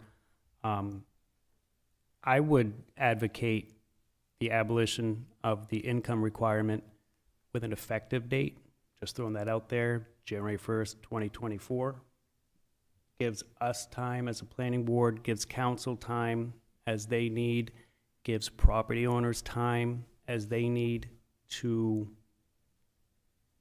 work through the minutia. I mean, it's just a thought, just throwing that out there. I mean, maybe not effective immediately, effective at a certain time so that all parties involved can all have all their ducks in a row. And I think that something like that would help. It would help if the council understood just generally what that minutia is that you wanted time to work through as part of that recommendation. I think it is important to protect our farmland that we have currently. I kind of am with Evan on the 5-year, waiting to divide things up just as protection and not having a bunch of landowners sell things off immediately. And then that would slow down development in some areas and just outside sources. So I think, Evan, I'm going to let you talk because I know you have something to say. But so back to what Tim had said, right? So we've A, established the removal. B, we've established the overlay. C, you've noted potentially a start date that maybe gives us time to have that further discussion, right? So I think at this point in time, that's where we are. But Evan, I'll let you chime in. I think it will help us. I agree with Mr. DeRoche. I think it will help us if we say, if we give a time frame. I think that we are less likely to be taken seriously by council if we don't provide a specific amount of time. The last thing they want from us is for us to say this is going to go on forever. I also agree with Mr. Cousins that we are highly unlikely to be given much deference if we don't also provide some serious brass tacks about what our ideas are. And to that end, I had hoped that we would have at least sort of a draft of language, even if it wasn't language that we might be adopting, or even if it was language that we would absolutely throw out. Because I think part of the reason that we are going to continue to feel like we have loose ends is because we do not have a specific working document in front of us. We do not have it. Staff does not have it. Council does not see our draft. Residents and the public are not seeing what those specific ideas are written down. And so I think that what is going to be important is that we begin drafting actual language much sooner than later. And that is to say, I will reiterate that I would not support removing the income standard without a replacement. And let me qualify and clarify that when I say a replacement, I quite literally mean the language that we are going to propose it to be replaced with, not a list of things that we want it replaced with. Okay, that's reasonable. So what do people feel like, right? So I think I'm conceptually have this in my head. I think you guys do too. So exactly, right? So between the time of, I'm going to say go live date of it, what would be a reasonable time, like what would be a reasonable time frame, right, to get exactly what you said, replacement language to City Council? What's staff's opinion on that time frame as well?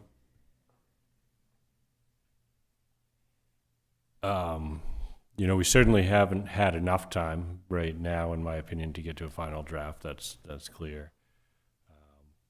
I don't have an exact date. I think some of it depends on how many other zoning changes come forward during that time. But the end of this year, maybe fall. We would try to meet whatever target you guys set, I guess. What do you guys think?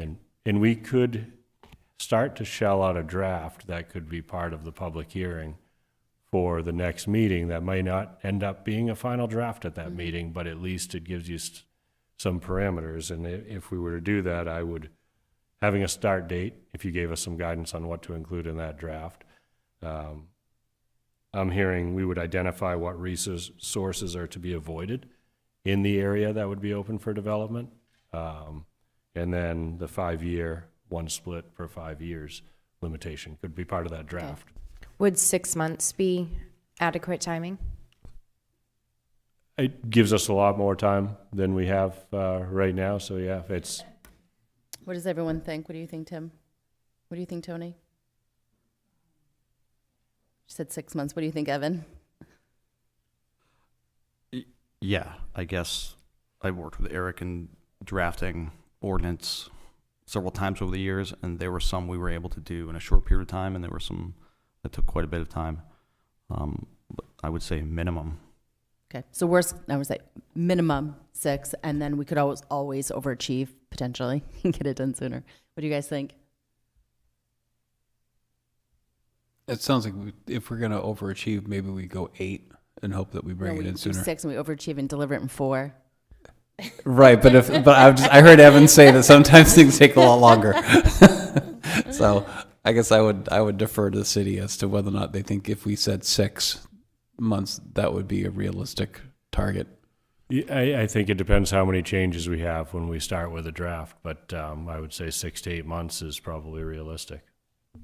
Having gone through this process, again, having worked with Eric doing this, I'd like his input on this, but it's been my experience that the more specific we can be with staff about the idea that we want in the language ahead of time, the easier is not the right word, although I guess it kind of is, the more clarity there is. And the better able we are to make decisions about that language and how we might want it changed in a subsequent draft, what we might want added or taken away. So it's been my experience in the past that when we were less clear with staff, things took a long time. We didn't necessarily get what we wanted per se.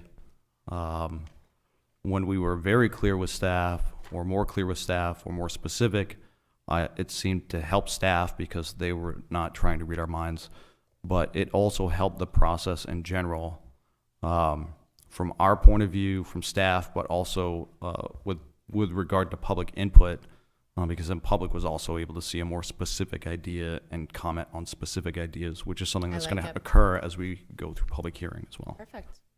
I can offer a little bit of clarity from my passion of our water, our lakes, and to touch on what Dave was talking about, and Catherine brought up the map of Taylor Pond's watershed. I think that's way above and beyond anything I had in scope.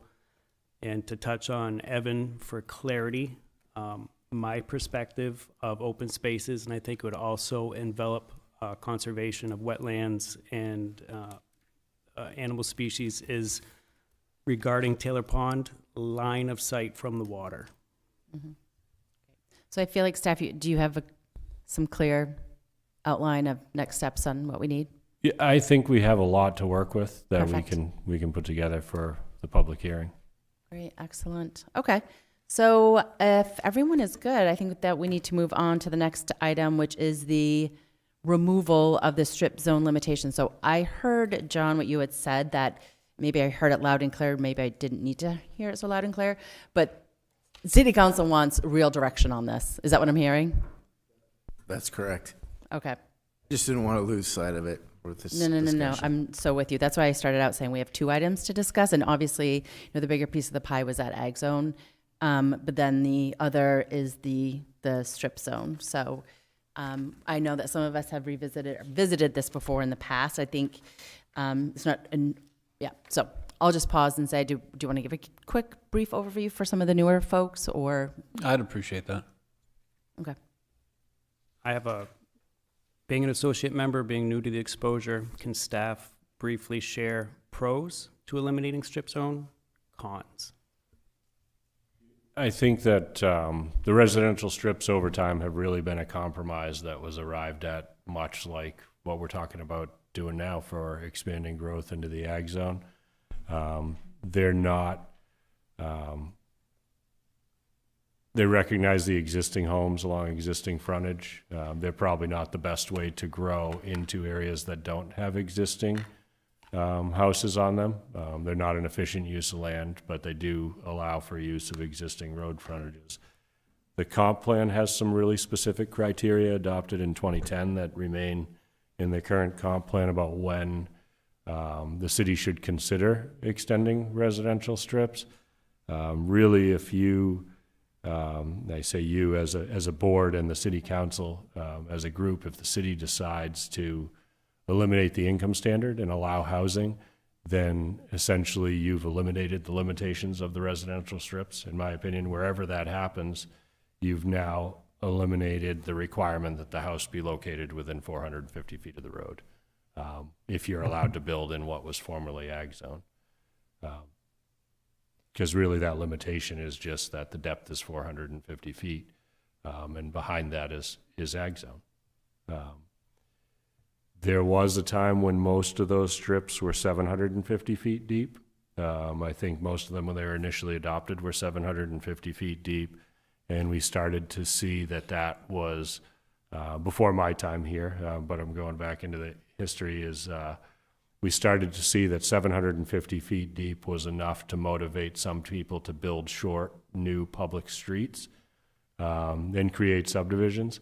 And there was a very conscious effort after the, I think it was the 95 plan, but it might have been the 85 comp plan, very conscious effort to say that we don't want to see growth in those rural areas like this with new public streets, and the council and planning board at the time reduced most of those strips to 450, thinking that was a depth that allowed for the use of the existing roadway frontage, but did not encourage these new short street subdivisions. This is a good example of one.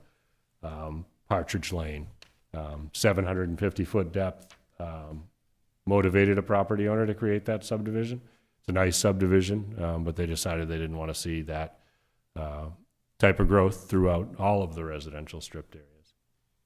So I think by limitations, you could either look at increasing the depth if you thought that was the issue. If it's in an area where the ag zone might allow housing behind the strip anyways, then you've essentially eliminated the limitation of the residential strip already.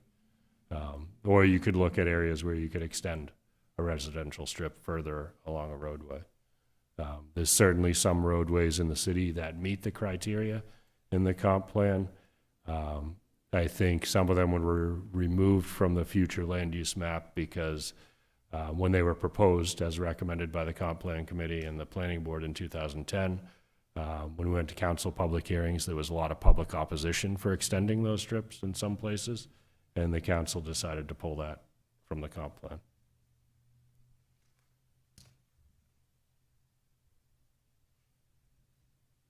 I hope that answers your question, but if I didn't quite get it, I can You and try. I think differently, but our processes are different, but I hear you.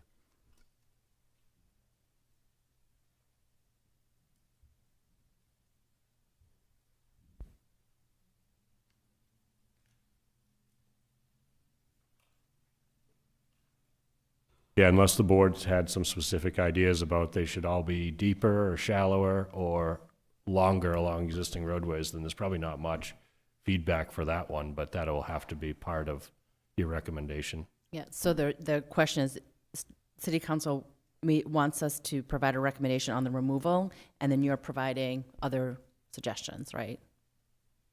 So I think just getting rid of the residential strips and making it all ag zone, I don't think is what the council is asking for.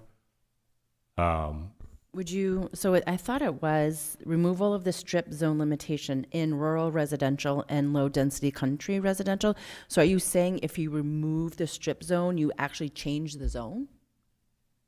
Yeah, either shrinking it, changing it to another zone, or By expanding removal it. of this, okay. So I think that the council's question was more about not limiting the residential development to the 450 feet depth.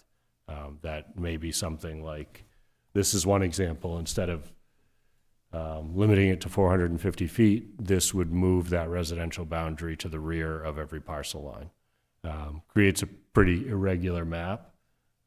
If that was your goal, you might be better off doing a deeper depth, a defined depth parallel to the road, but that's up to the planning board. So the limitations, yeah, just because I was curious on the language, it says remove strip zone limitations. So the limitation is actually removal of the strip zone, or that's the limitation? Okay. Because to me, a limitation is like there are other things going on with it, or there are other restrictions or whatever, but it's actually saying they want to get rid of the strip zone in the ag zone. What I think it means is that they're wanting to remove the need to build only on that first part of a lot if the lot's bigger. So I imagine that I think what they're referring to is something more like extending them to the back of the lot line. Yeah, and in response to that question, the Sustainability and Natural Resource Management Board asked a similar question. So we had drafted a memo back in November for the council so that they could either, we explained our interpretation and asked them, do they agree or do we want to change how that's explained? And the response was the depth of residential strips varies between 450 and 750 feet in some areas. The depth of the strip fronted limits residential construction to within the residential strip, while many of the parcels have residentially zoned frontage in ag resource protection backland, and no farming, forestry, or agricultural use to the parcels. Arbitrary in the council's order refers to the strip depth being set in the past without regard in most cases to the physical or environmental constraints. One exception to this may be where the strip depth follows the floodplain boundary. Riverside Drive is an example where it's not a defined width. It's the edge of the floodplain. And then current strip zone limitations, in quotes, refers to the residential development allowances being limited to the depth of the strip and not being allowed outside the strip at the rear of a parcel that is primarily already used for residential purposes. So we can make sure, this memo is on the website, but we can make sure we distribute that. But that was the clarity from the council that that's what they meant by that. Yeah, that's exactly how I took it. I guess, well, I was on SNRB, so I got to see that memo. There was some clarity there.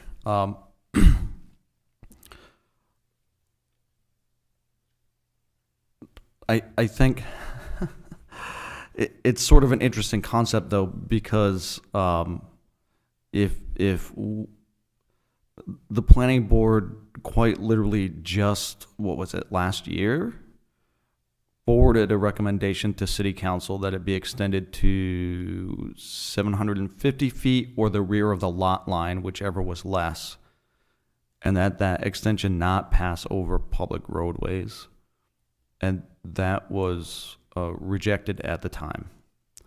I think to come back and ask that the rear of the strip zone be pushed all the way to the rear of the property makes the strip zones an even bigger problem than they already are.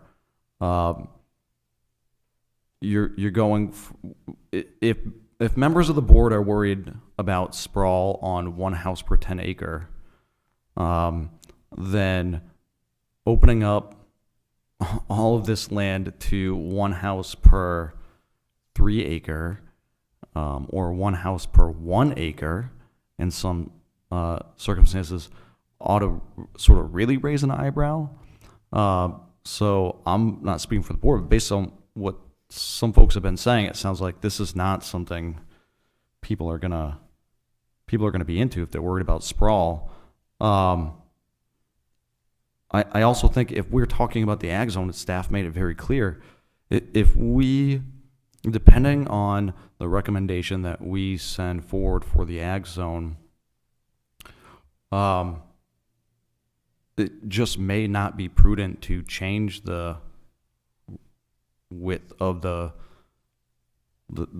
strip zoning right now, because we may all of a sudden allow a much higher density than we intended, and then are turning around and trying to create limitations to restrict density in those areas of the ag zone that we didn't expand the strip zone into. So they seem sort of counterproductive.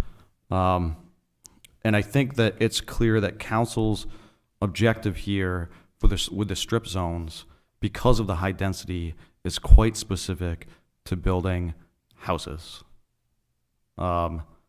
And as I was processing this, I understand what council's idea of limitation is on the strip zone. We, for better or for worse, and I would say for worse, identified these areas as residential areas. It does not, to me, make sense to have a strip of residential area along a road with ag land behind it. We did that. That damage is done.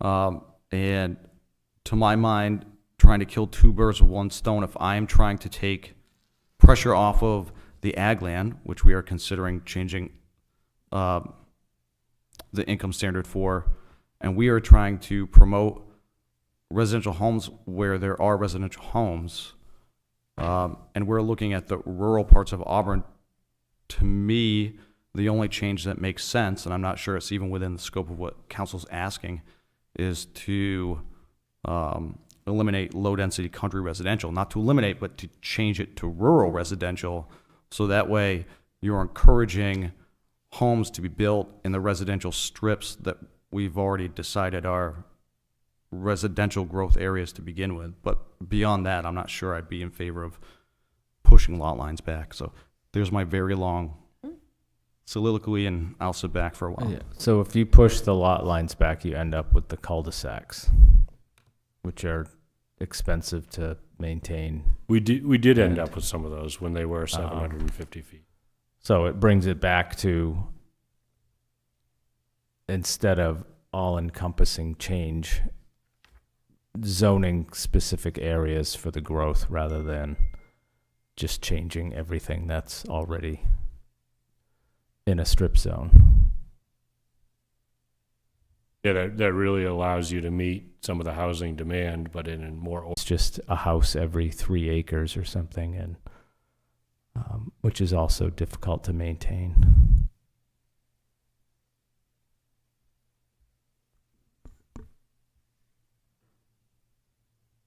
Any other thoughts?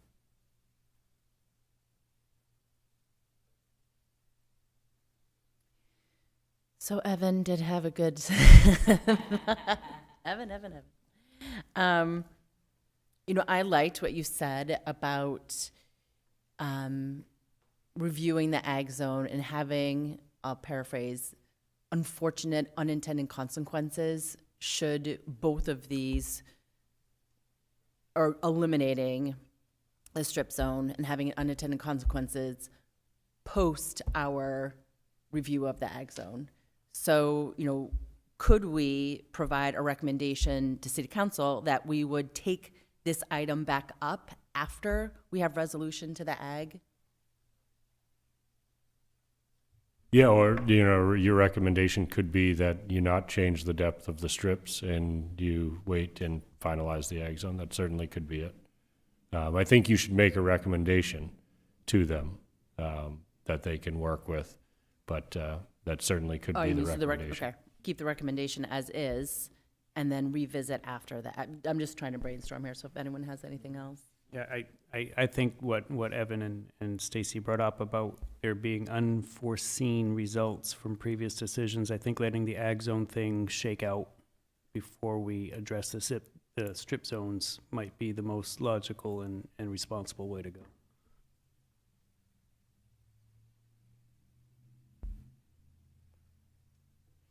I agree. Having said that, I would never, ever be in favor of eliminating a depth limitation on the strip zones. Understood. Ever, for any reason, just so we all know. Mm-hmm. Okay, so I think what I'm hearing from a planning board perspective is that our recommendation is to keep the current strip zone limitation. I guess what is up for debate, I heard something different from Evan, is can we make a recommendation to review after we've resolved ag? So I don't know if anyone wants to resurrect this after ag, or if people are in agreement with Evan to never. I'd be willing to bring it back, because I think that, I guess the question, it sounds like one of the issues was that there's inconsistency, less the watershed area. There's inconsistency as to the depth, and maybe we consider whether or not we want to make it consistent so that people aren't guessing, well, which depth am I in? Well, the only reason it's inconsistent is because there are subdivisions. So those did not get taken out of the strip zones, so that it's wider there. And it's narrower along Riverside Drive so that it doesn't go into a floodplain. And then the only other place that there's an inconsistency is in the northern part of the city, along the border of Turner. And I have no idea why that remained 750 feet in one spot. But other than that, the consistencies, yeah, you can see it right there. Yeah. Yeah. So, sort of going north along that road, you can see that strip's wider than the others. And I don't know why that was done, but that's sort of, it's either in a spot where to make the strip narrower would be to take residential homes and take them out of a residential zone and then out of conformity, or would be to increase it into a floodplain. I don't think we'd be in favor of either of those. And then there's sort of that one spot that's inconsistent in the northern part of the city. So I know staff said consistency, but I'm not sure that inconsistency is the real issue. Like, I think council really takes issue with there being a depth limitation because they would like there to be more land available for residential homes. Unfortunately, most of that land, nearly all of it, backs up onto ag land. That's why it's a residential strip, because it's stripped along the road. And so if you just eliminate the depth limitation, you've essentially taken all that land and said, okay, where you could only build one house per 10 acres, you can now build one house per 3 acres or one house per 1 acre. And you can do so with internal PUD developments. And like both of those are sort of counterintuitive to the way we want to plan things, I guess. So that's why I'm I'm not even sure I would want to revisit it. So it wouldn't revert back to whatever the zone was prior to the strip. The entire lot would become whatever zone is at the street. So, yeah, there seems to be some confusion. Council isn't asking us about getting rid of the strip zone. They're asking us about getting rid of the width of the strip zone and saying every parcel that has this zone at the front should be zoned that in its entirety. So they're not. Thank you so for it doesn't. clarifying. Yeah, it doesn't revert back to something. They're asking us to remove that limit on the depth of the zone. So what that plot is at the roadside is what that plot is throughout the entire property line. Yeah, and there are some lots, I mean, if Catherine brings up the map again, that are hundreds of acres that in the back lot that are would just all of a sudden be opened up, which doesn't meet the goal of trying to avoid major sprawl, because now you've got land that's available for dozens and dozens of houses very far away, but not sort of spread out rurally, but like clustered in a spot, right? You're almost creating like an entirely new neighborhood. I mean, like if we look at some of these, that's huge. That's really, really, I think, not, in my opinion, not what the comp plan calls for, not what we would want to see. I don't actually think the council really wants to see that, to be honest. I think that it would create problems for them, and they would probably end up backtracking as well. Yeah, we just wanted to really show how much land is associated with that and how many lots. The orange map, so anything here that's in brown that you're looking at is rural residential, and then so the orange is the expansion in this particular case of rural residential. So that's 1 acre minimums, and really promotes that kind of backlot the backlot subdivision, and would create little subdivisions all through this area. So I feel like that's really getting rid of the open space that's important to so many people. Yeah, this map here is not meant to, it's kind of meant to show an example of what that kind of thing could look like. It's only a rendering of this chunk. It's not an actual map. It's really just for kind of showing what we mean there, because I think this issue of strip zoning can be confusing, and we have talked about it in different capacities over time. And So yeah, this could, on one hand, absolutely, you could have hundreds of houses pop up, but that puts us on the precipice of, oh my gosh, what did we just do, kind of thing. Is that basically what I'm hearing? So That's how I feel. It sounds like if you wanted us to prep, because there's no final decision today. We're just trying to prep a draft recommendation that you can consider at the next meeting. Sounds like that draft recommendation would be to not change the strips until the finalization of an ag change and the understanding of what that creates for housing. Yeah, I'm still of the school of let the ag thing shake down before we address this. So I get the sense that in doing this, council's made it very clear that they want to allow for development of more homes. I won't go into my strip zone thing. I just gave it to you guys multiple times about how I feel about that. But I think I'm going to come back to the idea of I do, however, think that I think what council's really asking us to look at is to say, how do you think we can responsibly create more opportunities for folks to build homes? I think ultimately that's kind of what they're asking. And if I think about that as an intent, I'm going to come back to the idea that I don't think that it's impossible to look at strip zones, but I think if we're going to look at strip zones as an area to allow for additional houses, it really only means it's asking the question, should we have low-density country residential, or should those strip zones just be rural residential? because we've already decided that those are residential strips and that there should be, limited growth there. And so one way to take pressure off of the rural areas, not rural areas, these are rural areas, but off of the ag zone is to rezone low-density country residential strips to rural residential strips, obviously outside of the watersheds, in order to allow for additional homes to be built, but stating that, sure, those homes can be built, but they need to be built where there are already residential development going on. So that's sort of that compromise. I'd be in favor of that.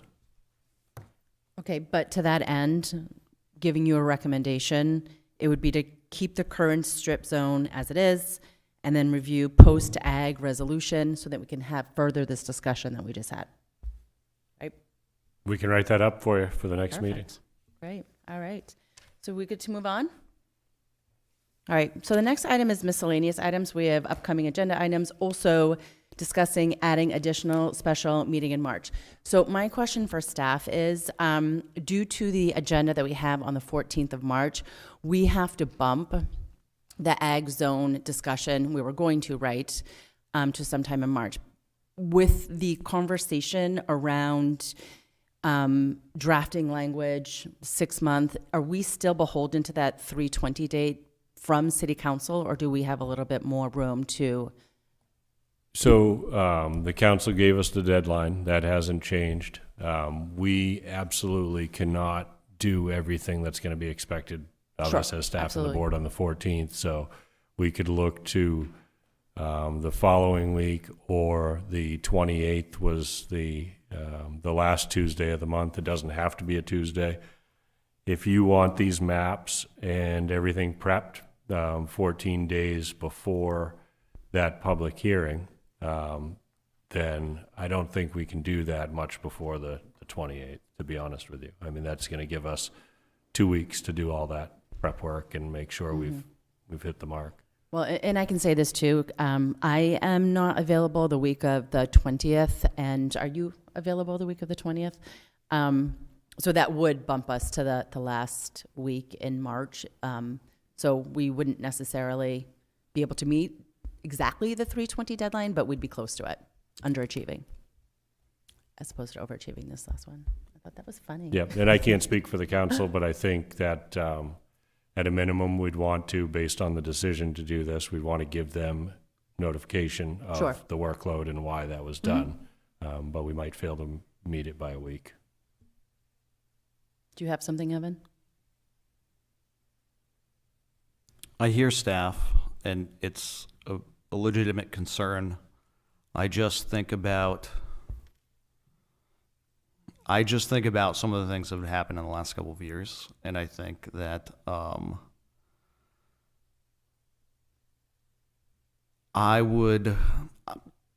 the board is going to act how the board wants to act. I'm one member. I think it would be very important to have at least a limited public hearing on the 14th, so that way we have something that is coming from the planning board that has actually been adopted by the entirety of the planning board through public process that says we're going to continue working on this.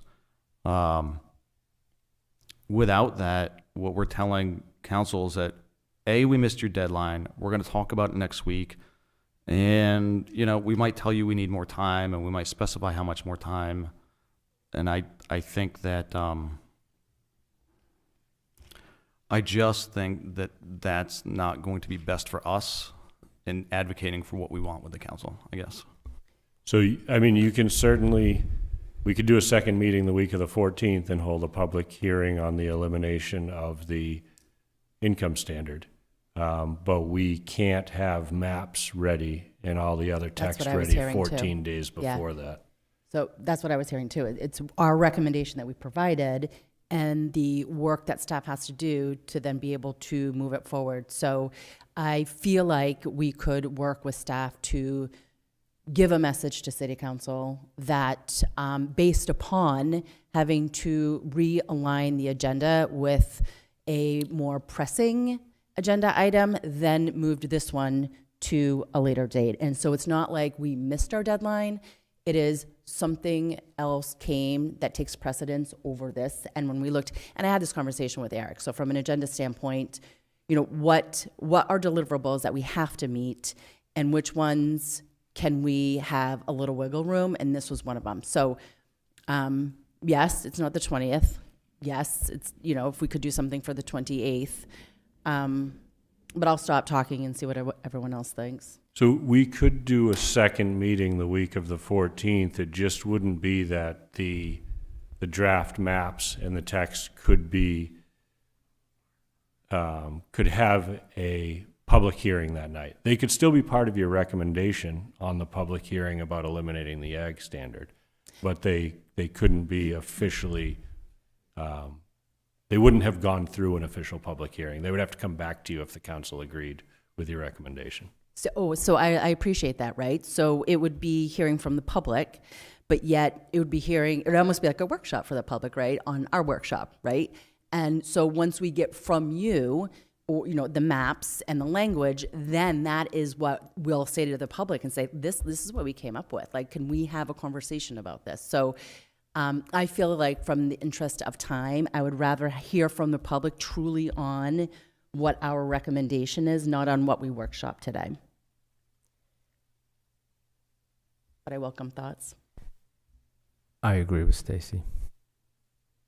Is that putting us risk for a council just saying we're getting rid of the income standard, we're moving forward by not meeting the deadline? I think that it might be possible. They really need a recommendation from you.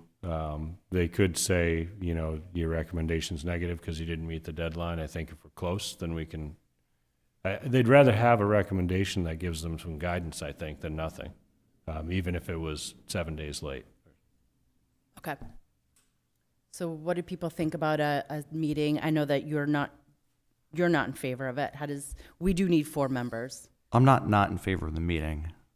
I'm not in favor of not doing some sort of public hearing on this on the 14th. Are you thinking have the public hearing based on the text that council has provided us as that proposed text amendment, and then working it more, but like not as part of next week's hearing? Because that text is already available. Sure. I think that I hear Mr. Cousins saying council's not going to care if we're a little bit late as long as we're giving them something. But what are we giving them if we as a board haven't actually taken action to give them? All they're getting is staff's good faith assurance that the planning board is working on it. And so that's just my fear that is not going to be taken. So if we have a public hearing on the 14th, how do we get something to the city council by the 20th? So we're going to have a public hearing on the 14th to hear the public talk about this resolve, item number 3, but we've presented a different suggestion. So then how do we get that to them on the 20th? We would vote on the 14th. It sounds to me like no one on the board at this point would just eliminate the income standard. So it would be a recommendation not to eliminate the income standard without at least replacement of something else, and then staff explaining to the council that on the 28th, the planning board is going to begin public hearing to discuss replacement. So that way we've given the council something. We've told them, no, we don't think it can happen right now by the deadline. We think it can happen. We're beginning work next week. Yeah. Only my opinion. There's, 9 of us on this board, so. So from a procedural standpoint, we can move forward and not have a public hearing and not, as Evan noted, make a public motion to city council.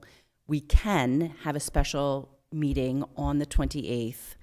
And at that point in time, we will have the deliverables from staff to review, and that will be available to the public for comment and opinion. But we do need 4 members to be in agreement to any of this. So I welcome, you had said potentially you were in agreement of not on the 14th and doing it the week of the 28th. I will welcome it to other people. I'm available and willing to meet on the 28th. Okay. I'm available on both dates, unfortunately. I'm available. I am as well. I'm available. A point of order, though. You don't need 4 of us. You can just call this meeting. You have the authority to do so. You did So tell me thank that, you by for the asking way. us our opinion as to whether or not we can be there, but I'm learning. you're allowed to actually just call the meeting. All right, do you guys have what you need? Yes, but if you're going to have that public hearing on the 14th, We're not having you're the public not. hearing. Okay. No, we're not. No. Okay, Just other agenda items then. I'm sorry. Just other agenda items at this point, I think, for the remaining on the meeting. Yes, upcoming agenda items. Yep, correct. So the reason we were asking to push some things on later is the planning board's action on 555 Court Street was, at the last meeting, was to approve the project, but the vote failed 3-4. Our attorney has advised us that there needs to be, for a denial or an approval, there needs to be findings. So that will be coming back to the board at the March 14th meeting for a final decision, and we'll provide draft findings for approval and draft findings for denial. And we'll give you, a clear direction on what either one of those decisions would have to include.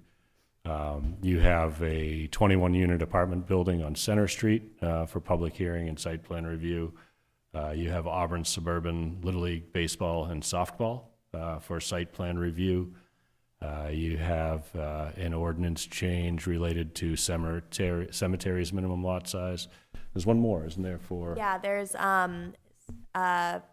is the addition of a takeout, walk-up window for a smoothie place, which is a special exception, changing the use of the building. So you'll have a long night. That's going to be a busy agenda. Excellent. All right, so if we are good, can we adjourn? A motion to adjourn. Second. Holla. All those in favor? Oh, wow, my first time.